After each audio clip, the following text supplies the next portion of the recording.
ನೀನು ದೇವದಾರುವಿನ ಕೆಲಸದಲ್ಲಿ ಸ್ಪರ್ಧೆಯುಳ್ಳವನಾಗಿರುವುದರಿಂದಲೇ ಆಳತಕ್ಕವನಾಗಿದ್ದೀಯೋ? ನಿನ್ನ ತಂದೆಯು ಎಷ್ಟೇ ಉಂಡು ಕುಡಿದರೂ ನೀತಿ ನ್ಯಾಯಗಳನ್ನಂತೂ ಕೈಕೊಳ್ಳುತ್ತಿದ್ದನು. ಆಗ ಅವನಿಗೆ ನೆಮ್ಮದಿಯಾಗಿತ್ತು. ದೀನ ದರಿದ್ರರ ವ್ಯಾಜ್ಯವನ್ನು ತೀರಿಸುತ್ತಿದ್ದನು. ಆಗ ಸುಖವಾಗಿತ್ತು. ನನ್ನನ್ನು ಅರಿಯುವುದೆಂದರೆ ಇದೇ ಎಂಬುದು ಯೆಹೋವನ ನುಡಿ. அல்லேலூயா. ஆண்டவர் இங்கே இஸ்ரவேல் ஜனங்களில் ஒரு ராஜாவை பார்த்து சொல்றாரு. அந்த ராஜாவுடைய பேர் வந்து கேயாக்கிம். அந்த ராஜாவுடைய பேர் வந்து கேயாக்கிம்.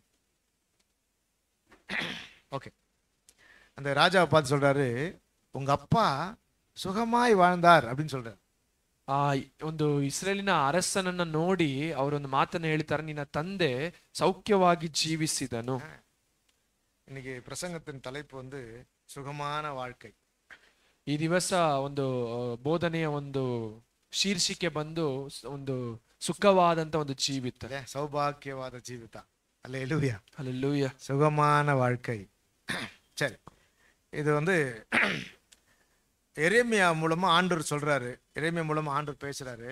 ಇದು ಎರೇಮಿಯನ ಮುಖಾಂತರವಾಗಿ ದೇವರು ಮಾತನಾಡುವ, அப்பா சுகமாய் வாழ்ந்தான், ನಿನ್ನ ತಂದೆಯು ಎಷ್ಟು ಚೆನ್ನಾಗಿ ಸುಖವಾಗಿ ಜೀವಿಸಿದನು. சரியா?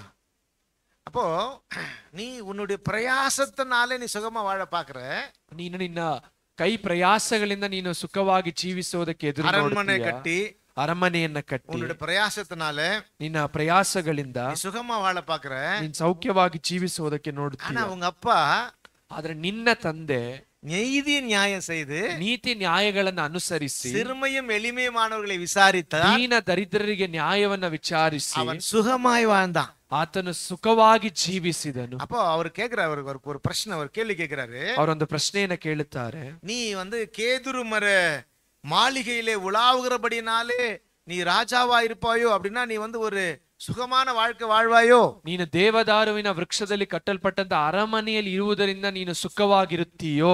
ஆனா உங்க அப்பா ಆದ್ರೆ ನಿನ್ನ ತಂದೆ நீதி நியாயம் செய்தான். ನೀತಿ ನ್ಯಾಯವನ್ನು ಅನುಸರಿಸಿ அவன் சுகமாய் வாழவில்லையா? ಅವನು ಸುಖವಾಗಿ ಜೀವಿಸಲಿಲ್ಲವೋ? அல்லேலூயா, ಹಲ್ಲೆಲೂಯಾ. ಅದ சொல்றேன், ನನ್ನ ಕುಟುಂಬ ಸುಖವಾಗಿ ಇರುವುದಕ್ಕೆ ಕಾರಣ ನನ್ನ ಆಸ್ತಿ ಇಲ್ಲ, ಆದಾಯ ಇಲ್ಲ, ಐಶ್ವರ್ಯ ಇಲ್ಲ, ನಿನ್ನ ಕೃಪೆಯೇ. அல்லேலூயா. ನಾನು ಒಳ್ಳೆ ಸ್ಥಿತಿಯಲ್ಲಿ ಇರುವುದಕ್ಕೆ ಕಾರಣ ನಿನ್ನ ಕೃಪೆಯೇ. அவர் என்ன சொல்ல வர்றாருன்னா, தேவனுக்குள்ளே சுகமான வாழ்க்கை உண்டு. ದೇವರಿಂದ ಉಂಟಾಗುವಂತ ಒಂದು ಸುಖವಾದ ಜೀವಿತ ಇದೆ. அல்லேலூயா, ಹಲ್ಲೆಲೂಯಾ. நாம என்ன நினைச்சுக்கிறோம், இன்றைக்கு கிறிஸ்தவனுடைய நிலை எப்படி இருக்குன்னா, ಈ ದಿವಸ ಕ್ರೈಸ್ತರ ಒಂದು ಪರಿಸ್ಥಿತಿ ಹೇಗಿದೆ? நிறைய சம்பாதித்தா சுகமா இருக்கலாம், ನಾವು ಹೆಚ್ಚಾಗಿ ದುಡಿದರೆ ಚೆನ್ನಾಗಿರಬಹುದು, பெரிய வீடு கட்டினா சுகமா இருக்கலாம், ದೊಡ್ಡ ಮನೆಯನ್ನ ಕಟ್ಟಿದರೆ ನಾವು ಚೆನ್ನಾಗಿರಬಹುದು, நமக்கு எல்லா நம்முடைய என்ன சொல்றது தேவைகள் அப்படின்னா நமக்கு அந்தஸ்து வந்தா நம்ம சுகமா இருக்கலாம், ನಮಗೆ ಒಂದು ಆಸ್ತಿ ಅಂತಸ್ತುಗಳು ಬಂದರೆ ನಾವು ಸುಖವಾಗಿರಬಹುದು. அப்படிதான் அவன் யோசிக்கிறான். ಅದೇ ರೀತಿಯಾಗಿ ಆತನು ಯೋಚಿಸುತ್ತಾನೆ. சரி, அப்போ அவர் சொல்றாரு, நீ கேதுரு மரத்தினாலே மாளிகை கட்டி இருந்ததுனால நீ ರಾಜಾವ ಇರುಪಯಾನ್ ಕೇಳ್கிறார். ನೀನು ದೇವದಾರುವಿನ ವೃಕ್ಷದಿಂದ ಒಂದು ಅರಮನೆಯನ್ನ ಕಟ್ಟು ನೀನು ಸುಖವಾಗಿರುತ್ತೀಯಾ ಎಂದು ಪ್ರಶ್ನೆಯನ್ನ ಕೇಳುತ್ತಾರೆ. ಆ ರೀತಿಯಾಗಿ ಇಲ್ಲ. ಅಪ್ಪ ನಿನ್ನ ತಂದೆ, உன்னுடைய தகப்பன் ನಿನ್ನ ತಂದೆ நீதி நியாயம் செய்து கடவுளுக்கு பிரியமா வாழ்ந்தான். ನೀತಿ ನ್ಯಾಯವನ್ನ ಮಾಡಿ ದೇವರಿಗೆ ಮೆಚ್ಚುಗೆಯಾಗಿ ಜೀವಿಸಿದನು. ಸುಖமாய் வாழ்ந்திருக்கவில்லையೋ? ಅವನು ಸುಖವಾಗಿ ಜೀವಿಸಲಿಲ್ಲವೋ? சொல்றாரு. ಅದಾದ ನಂತರ ವಾಕ್ಯದಲ್ಲಿ ಹೇಳುತ್ತಾರೆ, ಸುಖமாய் வாழ்ந்தான், ಅವನು ಸುಖವಾಗಿ ಜೀವಿಸಿದ. அல்லேலூயா, ಹಲ್ಲೆಲೂಯಾ, அல்லேலூயா, ಹಲ್ಲೆಲೂಯಾ. தேவஜனமே, ஆண்டவர் உங்களை சுகமாய் வைத்திருக்க விரும்புகிறார். ದೇವರು ನಿಮ್ಮನ್ನ ಸುಖವಾಗಿ ಇಡುವುದಕ್ಕೆ ಬಯಸುತ್ತಾರೆ. ரெண்டு ವಚನ ಅದಲ್ಲ சொல்லப்பட்டிருக்குது. ಇದರಲ್ಲಿ ಎರಡು ವಾಕ್ಯ ಬರೆಯಲ್ಪಟ್ಟಿದೆ. ஒரு வசனம், ಮೊದಲ ಒಂದು ವಾಕ್ಯ, வருத்தப்பட்டு பாரம் சுமக்கிறவர்களே, ಎಲೆ ಕಷ್ಟಪಡುವವರೇ, நீங்க எல்லாரும் என்கிட்ட வாங்க, ನೀವೆಲ್ಲರೂ ನನ್ನ ಬಳಿಗೆ நான் ಬನ್ನಿರಿ, உங்களுக்கு ಇளைப்பாறுதலை ತರುவேன், ನಾನು ನಿಮಗೆ ವಿಶ್ರಾಂತಿಯನ್ನ ಕೊಡುತ್ತೇನೆ. இன்னொரு ವಚನ சொல்லுது, ಇನ್ನೊಂದು ವಾಕ್ಯ ಹೇಳುತ್ತದೆ, கர்த்தருடைய நாமம் பலத்த துர்கம், ಕರ್ತನ ನಾಮವು ಬಲವಾದ ಬುರುಜು, நீதிமான் அதற்குள்ளே பிரவேசித்து, ನೀತಿವಂತನು ಅದರೊಳಕ್ಕೆ ಹೋಗಿ எப்படி இருப்பான்? சுகமா ಭದ್ರವಾಗಿರುವನು ಎಂದು ವಚನ ಹೇಳಿ. அல்லேலூயா, ಹಲ್ಲೆಲೂಯಾ. கர்த்தருடைய வாழ்க்கை, கர்த்தர் நமக்கு தருகிற வாழ்க்கை ஆண்டவரை நம்புகிற ஜனங்களுடைய வாழ்க்கை சுகமாய் சுகுத்தி இருக்கு.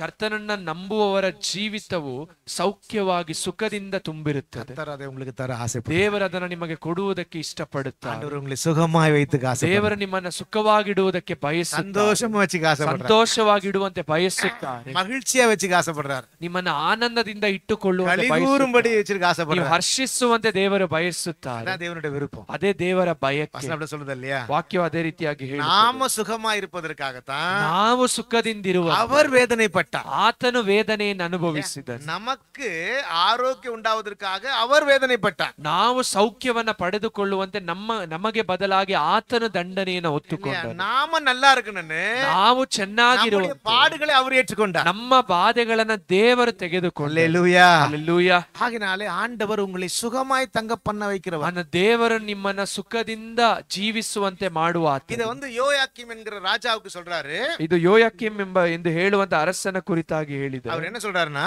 ಅವ್ರು ಏನ್ ಹೇಳುತ್ತಾರೆಂದರೆ, உங்க தகப்பன் ನಿನ್ನ ತಂದೆ ஆண்டவருக்கு பிரியமா வாழ்ந்ததுனால ದೇವರಿಗೆ ಮೆಚ್ಚಿಕೆಯಾಗಿ ಜೀವಿಸಿದ சுகமாய் வாழவில்லையா? ಅವನು ಸುಖವಾಗಿ ಜೀವಿಸಲಿಲ್ಲವಾ? அவன் சுகமாய் வாழ்ந்தான். ಹೌದು, ಅವನು ಸುಖದಿಂದ ಜೀವಿಸಿದನು.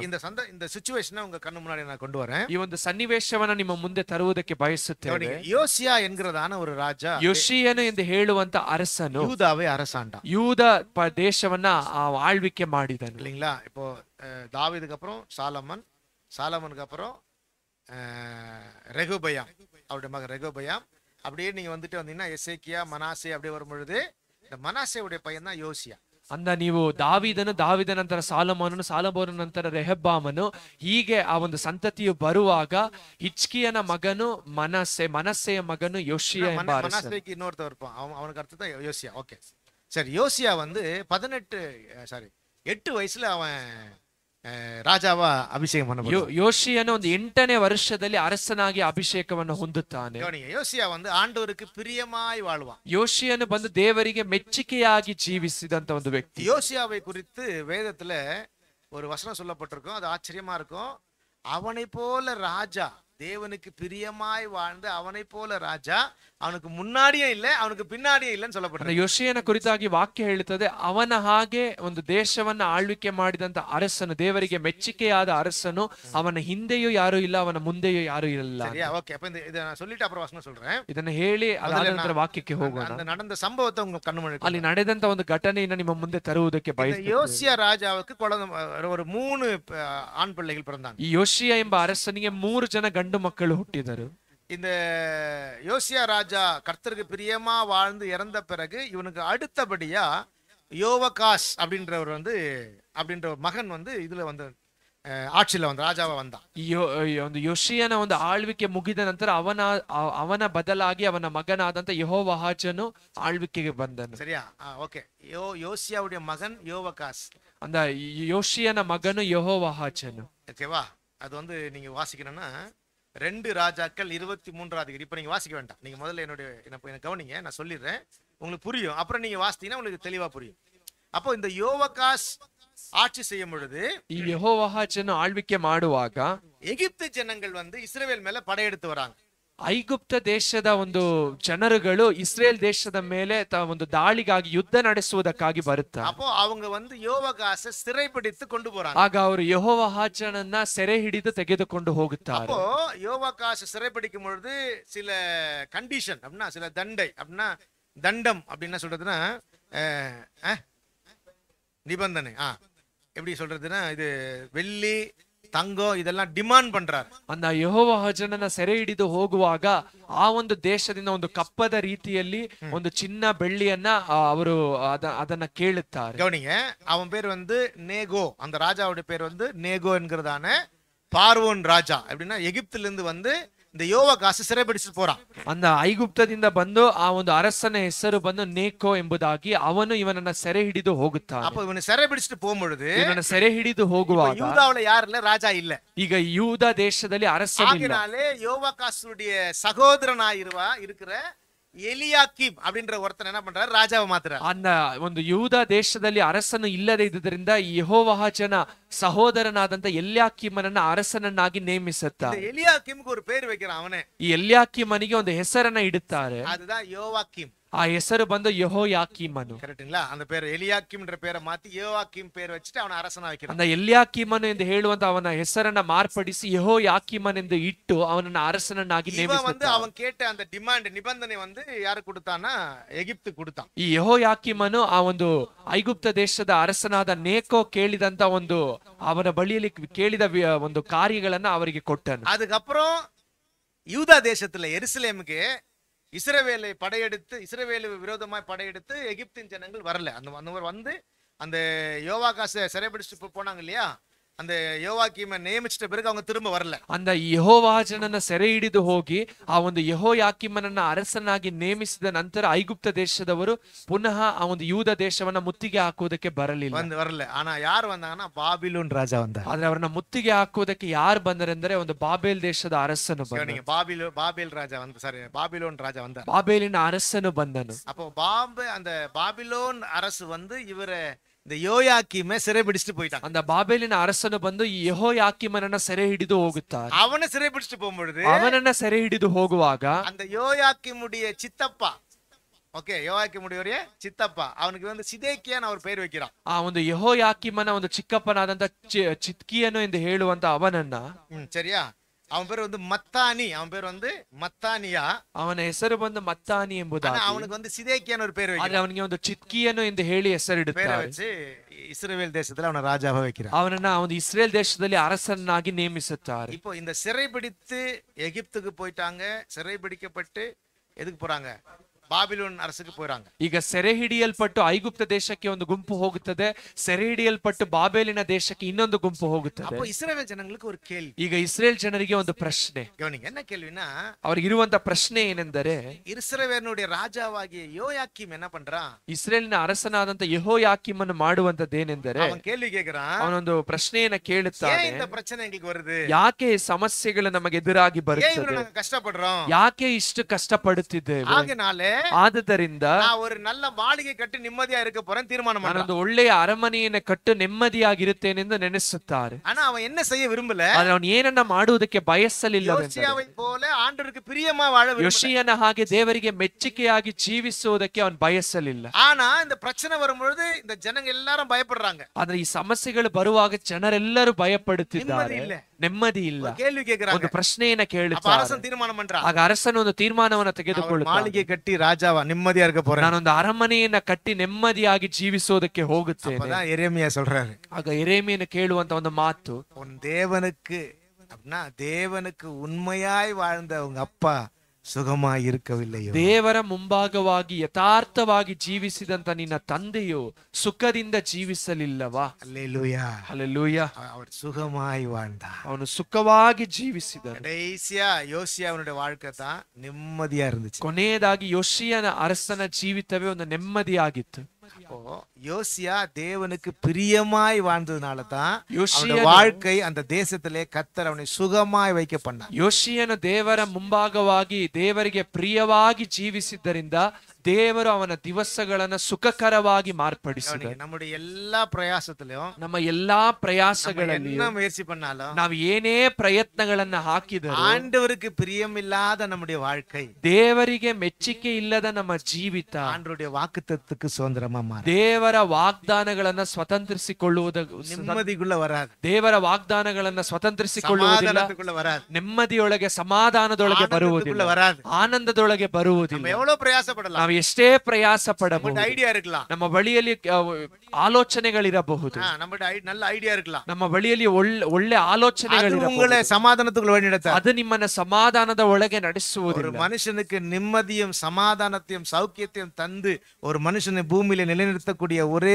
தெய்வம் ಆಂಡವರಾಗಿ ಯೇಸು ಕ್ರಿಸ್ತ. ಒಬ್ಬ ಮನುಷ್ಯನಿಗೆ ಸಮಾಧಾನವನ್ನ ಸೌಖ್ಯವನ್ನ ಕೊಟ್ಟು ಅವನನ್ನ ಭೂಮಿಯಲ್ಲಿ ನೆಲೆಗೊಳಿಸುವಂತ ಒಬ್ಬನೇ ಕರ್ತನು ನಮ್ಮ ಕರ್ತನಾದಂತ ಯೇಸು ಕ್ರಿಸ್ತ. அல்லேலூயா, அல்லேலೂಯಾ. ஆகையால அந்த ராஜாவுக்கு சொல்றாரு, அந்த அரசನಿಗೆ ಹೇಳುತ್ತಾರೆ, உன் தகப்பன் ನಿನ್ನ ತಂದೆಯು ஆண்டவருக்கு பிரியமாய் வாழ்ந்ததனாலே ಕರ್ತನಿಗೆ ಮೆಚ್ಚುಗೆಯಾಗಿ ಜೀವಿಸಿದ್ದರಿಂದ சுகமாய் இருக்கவில்லையோ, ಅವನು ಸುಖವಾಗಿ ಜೀವಿಸಲಿಲ್ಲವೋ, அவன் ஆசீர்வாதமாய் இருக்கவில்லையோ, ಅವನ ಆಶೀರ್ವಾದಕರವಾಗಿರಲಿಲ್ಲವೋ, நல்லா இருக்கலையோ, ಅವನು ಚೆನ್ನಾಗಿರಲಿಲ್ಲವೋ, ಅವನು ಐಶ್ವರ್ಯವಾನ ಇರಲಿಲ್ಲೋ, ಅವನು ಐಶ್ವರ್ಯವುಳ್ಳವನಾಗಿರಲಿಲ್ಲವೋ, இருக்கவில்லையோ, ಅವನು ಉನ್ನತದಲ್ಲಿ ಇರಲಿಲ್ಲವೋ, அவன் தேவனை நம்பினபடினாலே ಅವನು ದೇವರ ಮೇಲೆ ತನ್ನ ನಂಬಿಕೆಯನ್ನ அவன் ಇಟ್ಟದ್ದರಿಂದ சுகமாயிருந்தான். ಅವನು ಸುಖವಾಗಿದ್ದನು. நான் மறுபடியும் சொல்றேன், ಪುನಃ ಹೇಳುತ್ತೇವೆ, நீங்கள் ஆண்டவரிடத்துல வைக்கிற நம்பிக்கை, ஆண்டவருக்காக வாழ்கிற வாழ்க்கை தான் உங்களை தேவன் சமாதானமாய் நிம்மதியாய் ஆசீர்வாதமாய் இந்த உலகத்திலே தங்க செய்வார். ನೀವು ದೇವರ ಮೇಲೆ ಇಡುವಂತ ನಂಬಿಕೆಯು, ನೀವು ದೇವರಿಗಾಗಿ ಜೀವಿಸುವಂತ ಒಂದು ದೇವರಿಗೆ ಮೆಚ್ಚುಗೆಯಾಗಿ ಜೀವಿಸುವಂತ ಜೀವಿತವೇ ನಿಮ್ಮನ್ನ ಲೋಕದಲ್ಲಿ ಸುಖವಾಗಿಡುವಂತದ್ದು. அல்லேலூயா, ಹಲ್ಲೆಲೂಯಾ, அல்லேலூயா. ಹಲ್ಲೆಲೂಯಾ. அப்ப நீங்க யோசிக்கலாம், நிறைய பேர் நிறைய பிரயாசப்பட்டு சம்பாதிக்கிறாங்க. அம்பானி அதானிலாம் நிறைய சம்பாதிக்கிறாங்க, நிறைய சேர்த்து வைக்கிறாங்க. ஆனா நான் நம்புறேன், அவங்களுக்கு வெளியில தான் பணம் இருக்கும், உள்ள என்ன இருக்காது. ஆமா, ಅದನ್ನ ನಾವು ಯೋಚಿಸಬಹುದು. ದೇವರನ್ನ ಅರಿಯದೇ ಇರುವಂತ ಕೆಲವರು ಹೆಚ್ಚಾಗಿ ಒಂದು ಧನ ಸಮೃದ್ಧಿ ಉಳ್ಳವರಾಗಿದ್ದಾರೆ ಅಂತ. பணம் சமாதானம் கிடையாது, ಹಣವು ಬಂದು ಸಮಾಧಾನವಲ್ಲ, பணம் நிம்மதி கிடையாது. ಹಣವು ಬಂದು ನೆಮ್ಮದಿ ಅಲ್ಲ. நிம்மதி சமாதான சந்தோஷத்தை பணம் கொடுத்து வாங்க முடியாது. ಸಮಾಧಾನ, ನೆಮ್ಮದಿ, ಸಂತೋಷವನ್ನ ನಾವು ಹಣ ಕೊಟ್ಟು ಖರೀದಿ சுக ಮಾಡುವುದಕ್ಕಾಗುವುದಿಲ್ಲ. வாழ்க்கையை தருகிறவர் இயேசு கிறிஸ்து ஒருவர். ಈ ಒಂದು ಸುಖವಾದಂತ ಜೀವಿತವನ್ನ ಕೊಡುವ ಆತನು ಕರ್ತನಾದ ಯೇಸು ಕ್ರಿಸ್ತನೊಬ್ಬನೇ. அல்லேலூயா, ಹಲ್ಲೆಲೂಯಾ, அல்லேலூயா. ಹಲ್ಲೆಲೂಯಾ. ஆகினாலதான் அந்த ராஜாவுக்கு சொல்றாரு, ಅಂದಲೇ ಅರಸನಿಗೆ ಹೇಳುತ್ತಾರೆ, உங்க அப்பா ஆண்டவருக்கு பிரியமா வாழ்ந்ததுனால அவன் சுகமா இல்லையோ? ಈಗ ತಂದೆ ದೇವರಿಗೆ ಮೆಚ್ಚುಗೆಯಾಗಿ ಜೀವಿಸಿದ್ದರಿಂದ ಆತನು ಸುಖವಾಗಿರಲಿಲ್ಲವೋ? அப்போ யோசியாவுடைய வாழ்க்கை குறித்து அவனுக்கு சொல்லி கொடுக்கிறார். அந்த ಯೋಷಿಯನ ಜೀವಿತದ ಕುರಿತಾಗಿ ಅರಸನಿಗೆ ಕಲಿಸಿಕೊಡುತ್ತಾರೆ. நீங்களும் நானும் ஆண்டவருக்கு பிரியமாய் வாழ்ந்தால் யோசியாவை போல நாமும் ಸುಖಮಾಯಿ வாழ்வோம். ನೀವು ನಾವು ದೇವರಿಗೆ ಪ್ರಿಯವಾಗಿ ಜೀವಿಸಿದರೆ ಯೋಷಿಯನಂತೆ ದೇವರಿಗೆ ಮೆಚ್ಚುಗೆಯಾಗಿ ಜೀವಿಸುತ್ತೇವೆ. ನಮ್ಮ ಕುರಿತು ಒಂದು ಸಂತತಿ சொல்லும்.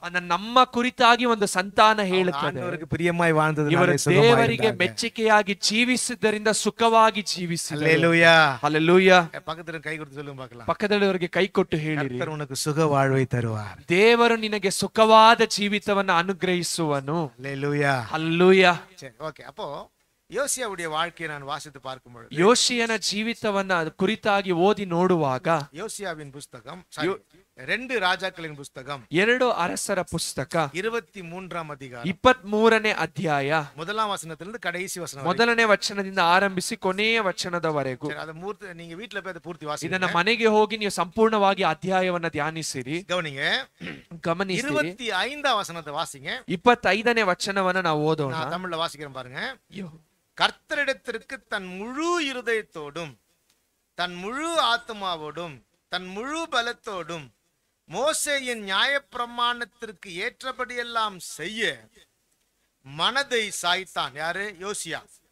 அவனை போன்ற ராஜா அவனுக்கு முன்னும் இருந்ததில்லை, அவனுக்கு பின்னும் எழும்பினதில்லை அப்படின்னு சொல்றார். ಯೆಹೋವನ ಕಡೆಗೆ ತಿರುಗಿಕೊಂಡು ಪೂರ್ಣ ಮನಸ್ಸಿನಿಂದಲೂ ಪೂರ್ಣ ಪ್ರಾಣದಿಂದಲೂ ಪೂರ್ಣ ಬಲದಿಂದಲೂ ಮೋಶೆಯ ಧರ್ಮಶಾಸ್ತ್ರವನ್ನು ಅನುಸರಿಸಿದ ಯೋಷಿಯನಿಗೆ ಸಮಾನನಾದ ಅರಸನು ಮುಂಚೆಯೂ ತರುವಾಯವೂ ಇರಲಿಲ್ಲ. அப்போ சொல்றாரு, ಆಗ ಹೇಳುತ್ತಾರೆ, அப்பா சமாதானமா இருக்கலையா? ನಿನ್ನ ತಂದೆಯು ಸುಖವಾಗಿರಲಿಲ್ಲವ? ஏன்? ಯಾಕೆ? அவன் பூரண இருதயத்தோடும், ಅವನು ಪೂರ್ಣ ಹೃದಯದಿಂದಲೂ பூரண மனசோடும், ಪೂರ್ಣ ಮನಸ್ಸಿನಿಂದಲೂ பூரண பலத்தோடும், ಪೂರ್ಣ ಬಲದಿಂದಲೂ தேவனுடைய பிரமாணத்திற்கு தன்னுடைய இருதயத்தை ಕರ್ತನ ಧರ್ಮಶಾಸ್ತ್ರವನ್ನ ಅನುಸರಿಸಿದನು. அதனாலதான் சொல்லப்பட்டிருக்குது, ಅದನ್ನಲೇ ಹೇಳಲ್ಪಟ್ಟಿದೆ, அவன் சுகமாய் வாழ்ந்தான். ಅವನು ಸುಖವಾಗಿ ಜೀವಿಸಿದ. அல்லேலூயா. ಹಲ್ಲೆಲೂಯಾ. அவனை போன்ற ராஜா முன்னாடியே இல்ல, பின்னாடி எழும்ப மாட்டான். ಅವನ ಹಾಗೆ ಅರಸನು ಅವನ ಮುಂಚೆಯೂ ಇಲ್ಲ, ಅವನ ತರುವಾಯವೂ ಇರಲಿಲ್ಲ ಎಂಬುದಾಗಿ ವಾಕ್ಯ ಹೇಳುತ್ತದೆ. அப்போ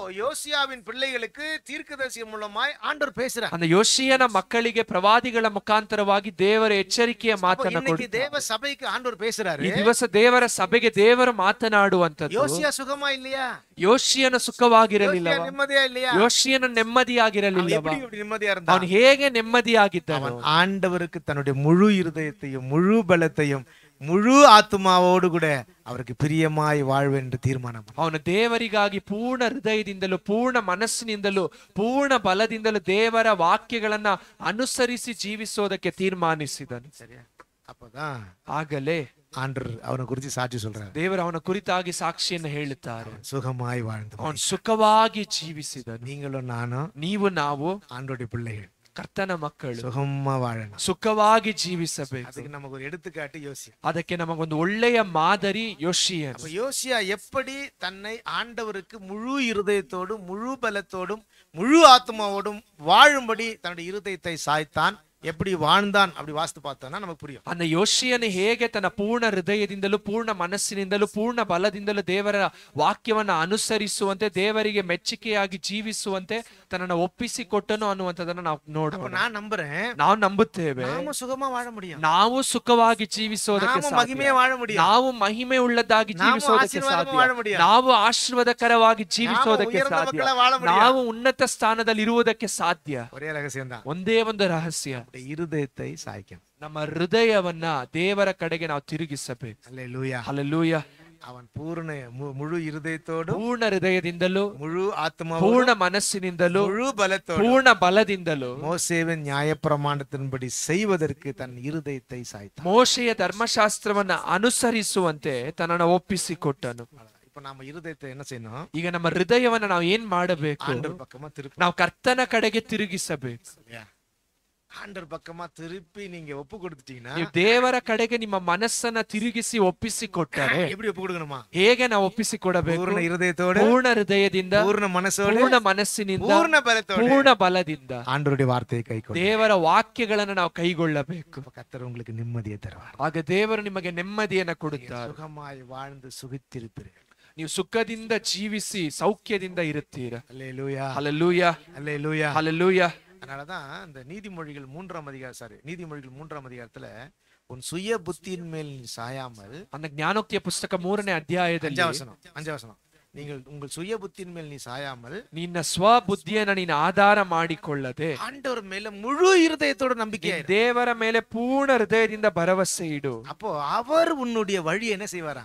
ಆಗ ದೇವರು ನಿನ್ನ ಮಾರ್ಗಗಳನ್ನು ಏನು ಮಾಡುತ್ತಾರೆ? சராக ಮಾಡುವನು, ಸರಾಗ ಮಾಡುವನು. அப்போ ஆண்டவர் உங்களுடைய பிரயாசத்தை ஆசீர்வதிப்பார். ನಿಮ್ಮ ಪ್ರಯಾಸಗಳನ್ನ ದೇವರು உங்களை நல்லா ಆಶೀರ್ವದಿಸುತ್ತಾರೆ. வச்சுக்கிடுவாரு. ದೇವರು ನಿಮ್ಮನ್ನ நீங்க ಚೆನ್ನಾಗಿಡುತ್ತಾರೆ. நிம்மதியா இருப்பீங்க, ನೀವು ನೆಮ್ಮದಿಯಿಂದ நீங்க ಇರುತ್ತೀರಾ, உயர்ந்திருப்பீங்க. ನೀವು ಉನ್ನತ ಅದನ್ನ ಅವ್ರು ಸ್ಥಿತಿಯಲ್ಲಿ சொல்ல ಇರ್ತೀರಾ. வராரு. ಅದನ್ನೇ ಅವರು ಹೇಳುತ್ತಾರೆ. உன்னுடைய மனசை நீ சார்ந்து இருக்காத, ನಿನ್ನ ಮನಸ್ಸನ್ನ ಮೇಲೆ ನೀನು மனசை நீ ಆತುಕೊಳ್ಳಬೇಡ. ஆண்டவர் பக்கமா சாச்சிரு. ನಿನ್ನ ಮನಸ್ಸನ್ನ ನೀನ್ ದೇವರ ಮೇಲೆ, ದೇವರ ಕಡೆಗೆ ತಿರುಗಿಸು. சில பேர் குதிரையை குறித்தும் சில பேர் ரதங்களை குறித்து என்ன செய்யறாங்களாம்? மேன்மை பாராட்டுற. அப்படின்னா எனக்கு ஞானம் இருக்கு, புத்தி இருக்கு, திறமை இருக்கு, என்னால முடியும்.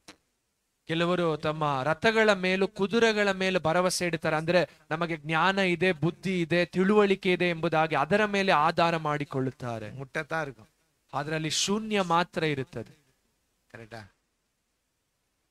துன்மார்கனை குறிச்சு நான் சொல்லல, ದುಷ್ಟರ ಕುರಿತಾಗಿ ನಾವು ಹೇಳುತ್ತಿಲ್ಲ. துன்மார்கன் பச்சை மரத்தை போல இருப்பான், ದುಷ್ಟರು ಒಂದು ಹಸಿರು ಮರದಂತೆ ಇರುತ್ತಾರೆ. அவன் செழித்து இருப்பான், ಅವನು ಚೆನ್ನಾಗಿ ಸಮೃದ್ಧಿಯಿಂದ ಇರುತ್ತಾನೆ. அவன் முடிவு அழிவு. ಆದ್ರೆ ಅವನ ಅಂತ್ಯವು ನಾಶನ. நான் சொல்றது தேவ பிள்ளை, ಆದ್ರೆ ನಾವು ಹೇಳುತ್ತಿರುವಂತದ್ದು ದೇವರ ಮಕ್ಕಳು. நமக்கு இங்கேயும் ஆசீர்வாதம் உண்டு, ನಮಗೆ ಇಲ್ಲಿಯೂ ಆಶೀರ್ವಾದ, பரலோகத்திலே நமக்கு ஆசீர்வாதம், ಪರಲೋಕದಲ್ಲಿಯೂ ನಮಗೆ ಆಶೀರ್ವಾದ. அதான் நம்ம ஆசீர்வாதம். அல்லேலூயா. ಹಲ್ಲೆಲೂಯಾ. இந்த பூமியிலேயும் கர்த்தர் நம்ம மேன்மையா வச்சிருப்பாரு, ಈ ಭೂಮಿಯಲ್ಲಿಯೂ ದೇವರು ನಮ್ಮನ್ನ ಸಮೃದ್ಧಿಯಾಗಿ, பரலோகத்திலே கர்த்தர் நம்ம சேர்த்துக்கொள்வார். ಪರಲೋಕದಲ್ಲಿಯೂ ದೇವರು ನಮ್ಮನ್ನ ಸೇರಿಸಿಕೊಳ್ಳುತ್ತಾರೆ. நீதிமான்களுடைய ஆசீர்வாதம், ಅದೇ ನೀತಿವಂತರ ಆಶೀರ್ವಾದ. அல்லேலூயா. ಹಲ್ಲೆಲೂಯಾ.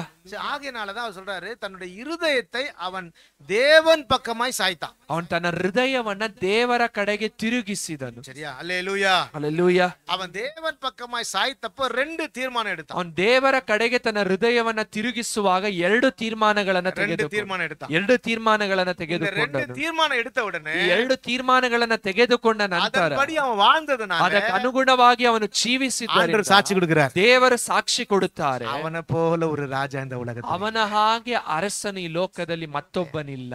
தாவீதை குறிச்சும் சொல்லல, ದಾವಿದನ ಕುರಿತಾಗಿ ಹೇಳಲಿಲ್ಲ. தாவீதை குறிச்சு ஒரே ஒரு காரியம் மட்டும் சொல்லுவார், ದಾವಿದನ ಕುರಿತಾಗಿ ಒಂದು ವಿಷಯವನ್ನು ದೇವರು ಹೇಳ್ತಾರೆ. பத்சேபாளுடைய இடத்துல தப்பு செய்த ஒளிய வேற எந்த தப்பும் செய்யலன்னு சொல்லுவார். ದಾವಿದನ ಕುರಿತಾಗಿ ಹೇಳುವಾಗ ದಾವಿದನ ಬಚ್ಚೆಬಳ ಬಳಿಯಲ್ಲಿ ಮಾಡಿದ ತಪ್ಪನ್ನ ಹೊರತು ಬೇರೆ ಯಾವ ತಪ್ಪನ್ನು ಮಾಡಲಿಲ್ಲ ಎಂಬುದಾಗಿ ವಾಕ್ಯ சாலமோனை ಹೇಳುತ್ತದೆ. குறிச்சும் சொல்லல, ಸಾಲಮೋನನ ಕುರಿತಾಗಿ ಈ ರೀತಿಯಾಗಿ ராஜா ಬರೆಯಲ್ಪಟ್ಟಿಲ್ಲ. குறிச்சு சொல்லல. ಅನೇಕ ರಾಜರು ಬಂದರು, ಅವರ ಕುರಿತಾಗಿ ಈ ಆನಾ ರೀತಿಯಾಗಿ ಯೋಷಿಯ ಕುರಿತು ಬರೆಯಲ್ಪಟ್ಟಿಲ್ಲ. சொல்றாரு. ಆದ್ರೆ ಯೋಷಿಯನ ಕುರಿತಾಗಿ ಮಾತ್ರ ವಾಕ್ಯ ಹೇಳುತ್ತದೆ. அவனை போல ஒரு ராஜா. ಅವನ ಹಾಗೆ ರಾಜ ಅವನ ಹಿಂದೆಯೂ ಹಿಂದೆಯೂ ಇಲ್ಲ, ಅವನ உங்களையும் ಮುಂದೆಯೂ ஆண்டவர் சொல்ல ಒಬ್ಬನಿಲ್ಲ. முடியும். ನಿಮ್ಮನ್ನ ಕುರಿತಾಗಿ ದೇವರು ಹೇಳಬೇಕು. ஹல்லேலூயா.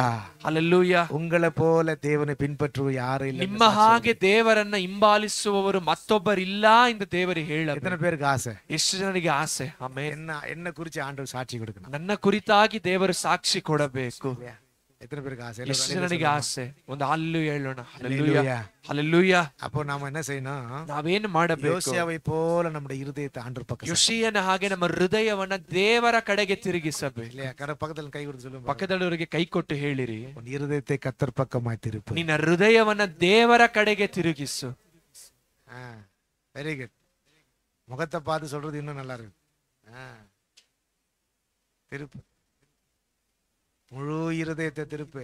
ಪೂರ್ಣ ಹೃದಯವನ್ನ ದೇವರ ಕಡೆಗೆ ತಿರುಗಿಸು. ಮುழு ಬಲತೋಡೆ, ಪೂರ್ಣ ಬಲದಿಂದ ದೇವರ ಕಡೆಗೆ ತಿರುಗಿಕೋ. ಪೂರ್ಣ ಒಂದು ಬಲದಿಂದ, ಒಂದು ಮನಸ್ಸಿನಿಂದ ದೇವರ ಕಡೆಗೆ ತಿರುಗಿಕೋ. அப்போ ஆண்டவர் சுகமாச்சு. ಆಗ ದೇವರು ನಿನ್ನ ಸುಖವಾಗಿಡುತ್ತಾರೆ, ನೆಮ್ಮದಿயா இருப்பே, ನೆಮ್ಮದಿಯಾಗಿರುತ್ತೀಯ. உயர்ந்த இடத்துல ನಿನ್ನ ಉನ್ನತ ಸ್ಥಾನದಲ್ಲಿ ದೇವರು ಇಡುತ್ತಾರೆ. ஹல்லேலூயா. ಹಲ್ಲೆಲೂಯಾ. ஏங்க சத்தமா அல்லேலூயா சொல்லுங்க. ಹಲ್ಲೆಲೂಯಾ, சரி, ஹல்லேலூயா. ಹಲ್ಲೆಲೂಯಾ. ரெண்டு காரியத்தை அவன் தீர்மானம் பண்ணான். ಎರಡು ವಿಷಯಗಳನ್ನ ಯೋಷಿಯನ ತೀರ್ಮಾನವನ್ನ ತೆಗೆದುಕೊಂಡನು. ஓகே, நீங்க எழுதிக்கிடுங்க, வீட்ல போய் வாசி. ಇದನ್ನ ನೀವು ಬರೆದಿಟ್ಟುಕೊಳ್ಳಿರಿ, ಮನೆಗೆ ಹೋಗಿ ಧ್ಯಾನಿಸಿರಿ. செகண்ட் கிங்ஸ், ரெண்டு ராஜாக்கள், ಎರಡು ಅರಸುಗಳ ಪುಸ್ತಕ 23ஆம் அதிகாரம் 23ನೇ ಅಧ್ಯಾಯ 4ஆம் வசனத்திலிருந்து 4ನೇ ವಚನದಿಂದ ಆರಂಭಿಸಿ 20ஆம் வசனம் வரைக்கும் 20ನೇ ವಚನದವರೆಗೂ ஒரு தீர்மானம் எடுக்கிறார்.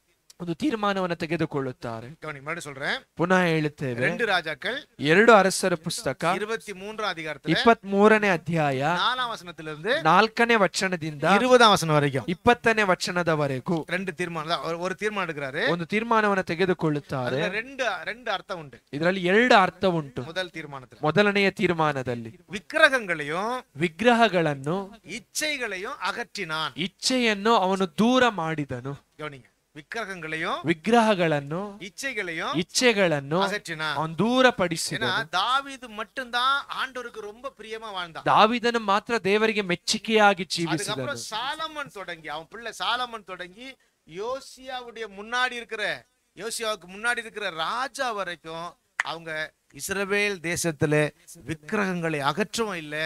இஸ்ரேல் தேசத்துல அப்படின்னா யூத தேசத்துல இருக்கிற மேடை, விக்கிரக மேடைகளை ಸುಟ್ಟರಿಕವೂ ಇಲ್ಲ, அதை ಅಗற்றி ದೇಶத்தை ಸುತ್ತಪಡಿಸಲ್ಲ. ಅಂದ ದಾವೀದನ ನಂತರ ಬಂದಂತ ಯಾವ ಅರಸನು ಕೂಡ ಇಸ್ರೇಲಿನಲ್ಲಿದ್ದಂತ ವಿಗ್ರಹಗಳನ್ನ ಅವ್ರು ತೆಗೆದು ಹಾಕಲಿಲ್ಲ, ಅಲ್ಲಿದ್ದಂತ ಉನ್ನತ ಸ್ಥಳಗಳನ್ನ ಅವ್ರು ತೆಗೆದು ಹಾಕಲಿಲ್ಲ.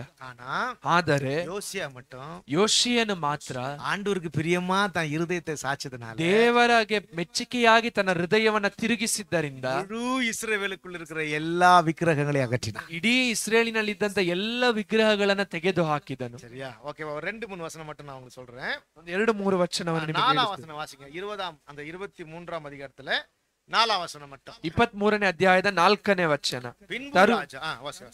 ತರುವಾಯ ಅವನು ಮಹಾಯಾಜಕನಾದ ಹಿಲ್ಕಿಯನು, 2ನೇ ತರಗತಿಯ ಯಾಜಕರು, ದ್ವಾರಪಾಲಕರು ಇವರ ಮುಖಾಂತರವಾಗಿ ಬಾಳ್, ಅಶೇರ ಎಂಬ ದೇವತೆಗಳಿಗೋಸ್ಕರವೂ ಆಕಾಶ ಸೈನ್ಯಕ್ಕೋಸ್ಕರವೂ ಉಪಯೋಗಿಸುತ್ತಿದ್ದ ಎಲ್ಲಾ ಸಾಮಾನುಗಳನ್ನು ಯೆಹೋವನ ಆಲಯದಿಂದ ತರಿಸಿ ಯೆರೂಸಲೇಮಿನ ಹೊರಗಿರುವ ಕಿದ್ರೋನ್ ಬಯಲಿನಲ್ಲಿ ಅವುಗಳನ್ನು ಸುಡಿಸಿ ಬೂದಿಯನ್ನು ಬೇತೇಲಿಗೆ ಕಳುಹಿಸಿದನು. ಇದಲ್ಲದೆ ಯಹೂದ ಪ್ರಾಂತದ ಪಟ್ಟಣಗಳಲ್ಲಿಯೂ ಯೆರೂಸಲೇಮಿನ ಸುತ್ತಣ ಪ್ರದೇಶದಲ್ಲಿಯೂ ಇದ್ದ ಪೂಜಾ ಸ್ಥಳಗಳ ವಿಗ್ರಹಗಳಿಗೂ ಬಾಳನಿಗೂ ಸೂರ್ಯ ಚಂದ್ರ ನಕ್ಷತ್ರಗಳೆನಿಸಿಕೊಳ್ಳುವ ಆಕಾಶ ಸೈನ್ಯಕ್ಕೂ ಧೂಪ ಸುಡುವುದಕ್ಕಾಗಿ ಯಹೂದ ರಾಜರಿಂದ ನೇಮಿಸಲ್ಪಟ್ಟ ಎಲ್ಲಾ ಪೂಜಾರಿಗಳನ್ನು ತೆಗೆದು ಹಾಕಿದನು. ಆ ಒಂದು ಇಡೀ ದೇಶದಲ್ಲಿದ್ದಂತ ಎಲ್ಲಾ ವಿಗ್ರಹಗಳನ್ನ ಅವನು ತೆಗೆದು ಹಾಕಿದನು. ரெண்டாவது என்ன பண்ணாரு? ಎರಡನೆಯದಾಗಿ ಅವನು ಮಾಡಿದ್ದೇನು? 7ஆம் வசனம் வாசிங்களேன். 7ನೇ ವಾಕ್ಯವನ್ನು ಓದೋಣ. ಯೆಹೋವನ ಆಲಯದ ಪ್ರಾಕಾರದೊಳಗಿದ್ದ ದೇವದಾಸಿಯರ ಮನೆಗಳನ್ನು ಕೆಡವಿಸಿದನು. ಆ ಮನೆಗಳಲ್ಲಿ ಸ್ತ್ರೀಯರು ಅಶೇರ್ ದೇವತೆಗೋಸ್ಕರ ಗೂಡಾರಗಳನ್ನು ನೇಯುತ್ತಿದ್ದರು. கர்த்தரின் ஆலயத்திற்கு அருகே ஸ்திரீகள் தோப்பு விக்கிரகத்திற்கு கூடாரங்களை நெய்த இடத்தில் உள்ள இச்சையான புணர்ச்சிக்காரன் வீடு. விபச்சாரம் நடந்துச்சு எங்க? ஆலயத்துக்கு பக்கத்துல. ஆக்சுவலி அதுதான் அந்த தேவதாசின்னு சொல்லுவாங்க இல்லையா, அந்த மாதிரி அந்த இடத்துல விபச்சாரம் நடந்துச்சு. எது ஒவ்வொரு விக்கிரக கோவிலுக்கும் பக்கத்துல 100% இது இருக்கும். ಆ ಒಂದು ದೇವರ ಒಂದು ಆಲಯದ ಪಕ್ಕದಲ್ಲಿ ಆ ಒಂದು ವಿಗ್ರಹಗಳು ದೇವದಾಸಿಯರೆಂದು ಕರೆಯಿಸಿಕೊಳ್ಳುವಂತೆ ಆ ಒಂದು ಅನ್ಯ ದೇವರುಗಳ ಸ್ಥಳಗಳಲ್ಲಿ ಒಂದು ವ್ಯಭಿಚಾರ ನಡೆಯುತ್ತಿತ್ತು. சரியா? நான் ஒரு முறை உப்ளி ஊழியத்துக்கு போகும்பொழுது ಒಂದು ಬಾರಿ ಹುಬ್ಳಿಗೆ ಸೇವೆಗಾಗಿ ಹೋಗುವಾಗ தேவதாசியா இருக்கிறதான வீட்டுக்கெல்லாம் போனேன். ಆ ಒಂದು ದೇವದಾಸಿಯರಾಗಿ ಜೀವಿಸಿದಂತವರ ಮನೆಗೆ ಹೋದರು. அப்போ அது இடத்துக்கு பேர் மறந்துட்டேன். நான் உப்ளிக்கு போனேன். நான் போய் ரொம்ப கிட்டத்தட்ட ஒரு 15 வருஷம் ஆகுது. ಆ ಸ್ಥಳದ ಹೆಸರು ಮರೆತು ಹೋಯ್ತು. ಆದ್ರೆ ಹೋಗಿ ಒಂದು 15 ವರ್ಷದ ஒரு ಹಿಂದೆ வீட்டுல போய் உட்கார்ந்தேன். அந்த வீட்டுல தேவதாசி வீடு அது. ಒಂದು ಮನೆಗೆ ಹೋಗಿ ಕುಳಿತುಕೊಳ್ಳುವಾಗ ಅವರು ದೇವದಾಸಿಯರು. அப்ப அவங்க கிட்ட நான் கேட்டேன், உங்க பொண்ணு ஏன் நீங்க தேவதாசி கொடுத்தீங்கன்னு கேட்டேன். ನಿಮ್ಮ ಮಗಳನ್ನ ಯಾಕೆ ಆ ಒಂದು ದೇವದಾಸಿಯಾಗಿ ಕೊಟ್ಟಿರಿ ಎಂದು ಕೇಳಿದರು. ஒரு சட்டமா, ಅಲ್ಲೊಂದು ನಿಯಮವಂತೆ. என்ன சட்டம்னா முதல்ல பிறக்கிற பொம்பளை குழந்தைய தேவதாசியா ಆ கொடுத்துருங்க. ನಿಯಮವೇನೆಂದ್ರೆ ಮೊದಲು ಹುಟ್ಟುವಂತ ಒಂದು ಹೆಣ್ಣು ಮಕ್ಕಳನ್ನ ಒಂದು ದೇವದಾಸಿಯರಾಗಿ ಕೊಡಬೇಕು. அவங்க தேவருக்கு அவங்க ஊழியம் செய்யறாங்க. ಅವರು ದೇವರಿಗಾಗಿ ಆ ಸೇವೆಯನ್ನ ಮಾಡುತ್ತಾರೆ. இல்ல, அது ஒரு இச்சை. ಅದೊಂದು ಇಚ್ಛೆ, அது விபச்சாரம். ಅದೊಂದು ವ್ಯಭಿಚಾರ. இது அங்க இருந்துச்சு. ಈ ಒಂದು ಕಾರ್ಯ ಅಲ್ಲಿತ್ತು. ஒவ்வொரு தோப்பு பக்கத்துல இருந்துச்சு. ಒಂದೊಂದು ತೋಪುಗಳ ಪಕ್ಕದಲ್ಲಿಯೂ ಇತ್ತು. விக்கிரக கோட்டையில இருந்து விக்கிரக காரியங்களில் இருந்து ವಿಗ್ರಹಗಳ ಕಾರ್ಯಗಳಲ್ಲಿತ್ತು. அப்போ அவன் என்ன பண்ணா, விக்கிரகத்தை அழிச்சான். ಆಗ ಅವನು ವಿಗ್ರಹಗಳನ್ನ ಅಳಿಸಿದನು. அதே மாதிரி இந்த இச்சையான காரியத்தை அழிச்சான். ಅದೇ ರೀತಿಯಾಗಿ ಇಚ್ಛೆಯಾದ ಕಾರ್ಯಗಳನ್ನು ಕೂಡ ಅಳಿಸಿದನು. முழு இருதயத்தோடும் முழு ஆத்மாவோடும் ஆண்டவருடைய பிரமாணங்களை கைக்கொள்வேன்னு சாஞ்சான். அவன் சாயும் பொழுது அவன் என்ன செஞ்சான்? முதலாவது விக்கிரகங்களை அழித்தான். ரெண்டாவது ಇಚ್ಛೆಯಾನ ಕಾರ್ಯಗಳೆயும் ತನ್னை ಬಿಟ್ಟು அந்த ದೇಶத்தை ಬಿಟ್ಟು ಮುಳುಮೆಯಾಗಿ ಅಗற்றிದ. ಪೂರ್ಣ ಮನಸ್ಸಿನಿಂದ ದೇವರ ಕಡೆಗೆ ತಿರುಗಿಕೊಳ್ಳುವುದರ ನಿಮಿತ್ತವಾಗಿ ಮೊದಲನೆಯದಾಗಿ ಎಲ್ಲಾ ವಿಗ್ರಹಗಳ ಕಾರ್ಯವನ್ನ ತೆಗೆದು ಹಾಕಿದನು. ಎರಡನೆಯದಾಗಿ ಇಚ್ಛೆಯುಳ್ಳಂತ ಎಲ್ಲ ವಿಷಯಗಳನ್ನ ಅವನು ತೆಗೆದು ಹಾಕಿದನು. சரியா? கவனிங்க. அப்போ ஆண்டவர் சொல்றாரு, இவனை போல ஒரு ராஜா நான் பார்த்ததே இல்லை. அந்த ದೇವರು ಅವನು ನೋಡಿ ಹೇಳ್ತಾರೆ, ಇವನ ಹಾಗೆ ಅರಸನನ್ನ ನಾನು ನೋಡಲಿಲ್ಲ ಎಂಬುದಾಗಿ. ಹಲ್ಲೆಲೂಯಾ. அவன் தேவனுக்கு மகிமையாயிருந்தான். அவன் தேவರಿಗೆ ಮಹಿಮೆಯಾಗಿ ಜೀವಿಸಿದನು. அப்போ ஓகே, இப்போ நான் சொன்ன விக்கிரகமும் இந்த விபச்சாரனா சொல்றது இச்சை அப்படின்னா இது இப்போ நம்ம எல்லாம் ஆவிக்குரியவர்கள். ಈಗ ನಾವು ಹೇಳಿದಂತೆ ಈ ಒಂದು ವಿಗ್ರಹವು ಒಂದು ಇಚ್ಛೆಯು ನಾವೆಲ್ಲರಿಗೂ ಆತ್ಮಿಕರು. இப்போ நம்மகிட்டயும் சில நேரத்துல முடியாது, நம்மகிட்டயும் இந்த மாதிரி ಕಾರ್ಯಗಳು இருக்கு. ನಮ್ಮ ಬಳಿಯಲ್ಲಿ ಈ ರೀತಿಯಾದಂತ ಕೆಲವು ವಿಷಯಗಳಿರುತ್ತೆ. ಅದು ಲಿಟರಲ್ಲಾ ನಡೆದಿச்சு. ಅದು ಒಂದು ಬರಹದ ಹಾಗೆ ನಡೆದಿದೆ. இங்க நமக்கு ஆவிக்குரிய வாழ்க்கையில் ಇಲ್ಲಿ ಆತ್ಮಿಕ ಜೀವಿತದಲ್ಲಿ ನಮಗೆ ಸಂಭವಿಸಬಹುದು. சரியா? இப்போ நாம போய் பரலோகத்தில் விசாரிக்கும் பொழுது ஆண்டவரை பார்த்து நீ விக்கிரக ஆராதனை செஞ்சேன்னு சொல்லும் பொழுது நம்ம ஆண்டவரை போய் எப்ப ஆண்டவரே நான் விக்கிரக ಆರಾಧನೆ செஞ்சேன் அப்படின்னு கேட்கும் பொழுது ಪರಲೋಕ ರಾಜ್ಯದಲ್ಲಿ ಹೋಗುವಾಗ ದೇವರು ನಮ್ಮನ್ನು ನೋಡಿ ನೀನು ವಿಗ್ರಹ ಆರಾಧನೆ ಮಾಡಿದೆ ಎಂದು ಕೇಳುವಾಗ ನಾವು ಯಾವಾಗ ದೇವರೆಂದು ಕೇಳುವಾಗ ಬೈಬಲ್ சொல்லப்பட்டிருக்குது, ಸತ್ಯವೇದದಲ್ಲಿ ಬರೆಯಲ್ಪಟ್ಟಿದೆ, ಆವಿಕುರಿಯ வாழ்க்கையில ವಿಗ್ರಹ ಆರಾಧನೆ, ಆತ್ಮಿಕ ಜೀವಿತದಲ್ಲಿಯೂ ಕೂಡ ವಿಗ್ರಹ ಆರಾಧನೆ ಉಂಟು. சரியா? அப்போ அவன் எப்படி விக்கிரக ஆராதனை அகற்றினானோ அதே மாதிரி நாமும் ஆண்டவருக்கு உண்மையிலே நம்மளை ஒப்பு கொடுப்போமானா இந்த விக்கிரக ஆராதனை செய்கிற காரியத்தை அப்படின்னா விக்கிரகமாய் நமக்குள்ள இருக்கிற சில காரியத்தை நம்ம கண்டிப்பா என்ன பண்ணணும்? ಅಗತ್ಯ. அந்த ದೇವರಿಗೆ ಅವನು ಪೂರ್ಣ ಹೃದಯದಿಂದ ತನ್ನನ್ನು ಒಪ್ಪಿಸಿಕೊಟ್ಟು ಆ ವಿಗ್ರಹದ ಕಾರ್ಯವನ್ನು ತೆಗೆದು ಹಾಕಿದನೆಂದರೆ ನಾವು ದೇವರಿಗೆ ನಮ್ಮನ್ನ ಪೂರ್ಣ ಮನಸ್ಸಿಂದ ಒಪ್ಪಿಸಿಕೊಡುವಾಗ ಈ ವಿಗ್ರಹದ ಕಾರ್ಯಗಳನ್ನು ನಮ್ಮ ಜೀವಿತದಿಂದ ತೆಗೆದು ಹಾಕಬೇಕು. ಪಾಪಮ್ಮ ಅದರಲ್ಲಿ 4 காரியம் சொல்லப்பட்டிருக்கு. 4 ವಿಷಯ ಬರೆಯಲ್ಪಟ್ಟಿದೆ. 1 ಸಾಮುವೇಲ್ 15ாம் அதிகாரத்துல சொல்றார். ಸಾಮುವೇಲನ ಮೊದಲನೆಯ ಪುಸ್ತಕ 15ನೇ ಅಧ್ಯಾಯ 22ாம் ವಚನமும் 23ாம் வசனமும் 22ನೇ ವಚನವು 23ನೇ ವಚನ நான் வாசிக்கிறேன் பாருங்க தமிழ்ல. அதற்கு சாமுவேல் ಅದಕ್ಕೆ ಸಮುವೇಲನು கர்த்தருடைய சத்தத்திற்கு கீழ்ப்படிவதை பார்க்கலும். கவனிங்க, கர்த்தருடைய சத்தத்திற்கு கீழ்ப்படிவதை பார்க்கிலும் ಯೆಹೋವನು ವಿಧೇಯತ್ವಕ್ಕೆ ಮೆಚ್ಚುವಷ್ಟು ಸರ್ವಾಂಗ தகன பலிகளும் ಯಜ್ಞ ಹೋಮಗಳು பலிகளும் கர்த்தருக்கு பிரியமா இருக்குமோ? ಬಲಿಗಳು ದೇವರಿಗೆ ಮೆಚ್ಚುಗೆಯಾಗಿರುತ್ತದೋ? ಬಲಿகளை பார்க்கிலும் கீழ்ப்படிதலும் ಯಜ್ಞವನ್ನು ಅರ್ಪಿಸುವುದಕ್ಕಿಂತ ಮಾತು ಕೇಳುವುದು ஆட்டுக்கடாக்களின் இனத்தை பார்க்கிலும் செவி கொடுத்தலும் உத்தமம். ಟಗರುಗಳ ಕೊಬ್ಬಿಗಿಂತ ವಿಧೇಯತ್ವವು ಉತ್ತಮವಾಗಿದೆ. 23ாம் வசனம் சொல்றாரு. 23ನೇ ವಚನ. இரண்டகம் பண்ணுதல் ಅವಿಧೇಯತ್ವವು ಬಿಲ್ಲಿಸೂನಿಯ ಪಾವத்திற்கும் ಮಂತ್ರತಂತ್ರಗಳಷ್ಟೇ, முரட்டாட்டம் பண்ணுதல் ಹಠವು ಅವಭಕ್ತಿக்கும் ವಿಗ್ರಹ ಆರಾಧನೆக்கும் ಸರಿ. ಮಿಥ್ಯಾ ಭಕ್ತಿಗೂ ವಿಗ್ರಹ ಆರಾಧನೆಗೂ ಸಮಾನವಾಗಿರುವುದು. எது விக்கிரக ஆராதனை? ಯಾವುದು ವಿಗ್ರಹ ಆರಾಧನೆ? நீங்க என்ன பாருங்க, என் முகத்தை பாருங்க. ஆமா, நீங்க பைபிள் அப்புறம் பாருங்க, என்ன பாருங்க. எது விக்கிரக ஆராதனை? ಯಾವುದು ವಿಗ್ರಹ ಆರಾಧನೆ? கீழ்ப்படியாததும் ಅವಿಧೇಯತ್ವವು இரண்டகம் பண்ணுதலும். ரெட்ட வேஷம். இரண்டகம்னா என்ன அர்த்தம்? ஆமா, நம்ம எப்போதும் நமக்கு 2 முகம் உண்டு தெரியுமா? ನಮಗೆ ಯಾವಾಗಲೂ ಎರಡು ಮುಖ ಉಂಟು ಗೊತ್ತಾ? பாஸ்டருக்கு முன்னாடி ஒரு முகம் ಬೋಧಕರ ಮುಂದೆ ಒಂದು ಮುಖ, இல்லையா? வீட்டுல ஒரு முகம். ಮನೆಯಲ್ಲಿ ಒಂದು ಮುಖ. சரி, நான் எல்லாரையும் நான் தப்பா யாரையும் சொல்லல. நான் சொல்றது வந்து பொதுவா வசனத்தின்படி நான் சொல்றேன். ಪೊದುವಾಗಿ ವಾಕ್ಯದ ಪ್ರಕಾರವಾಗಿ ಹೇಳುತ್ತಿರುವಂತದ್ದು. சரியா?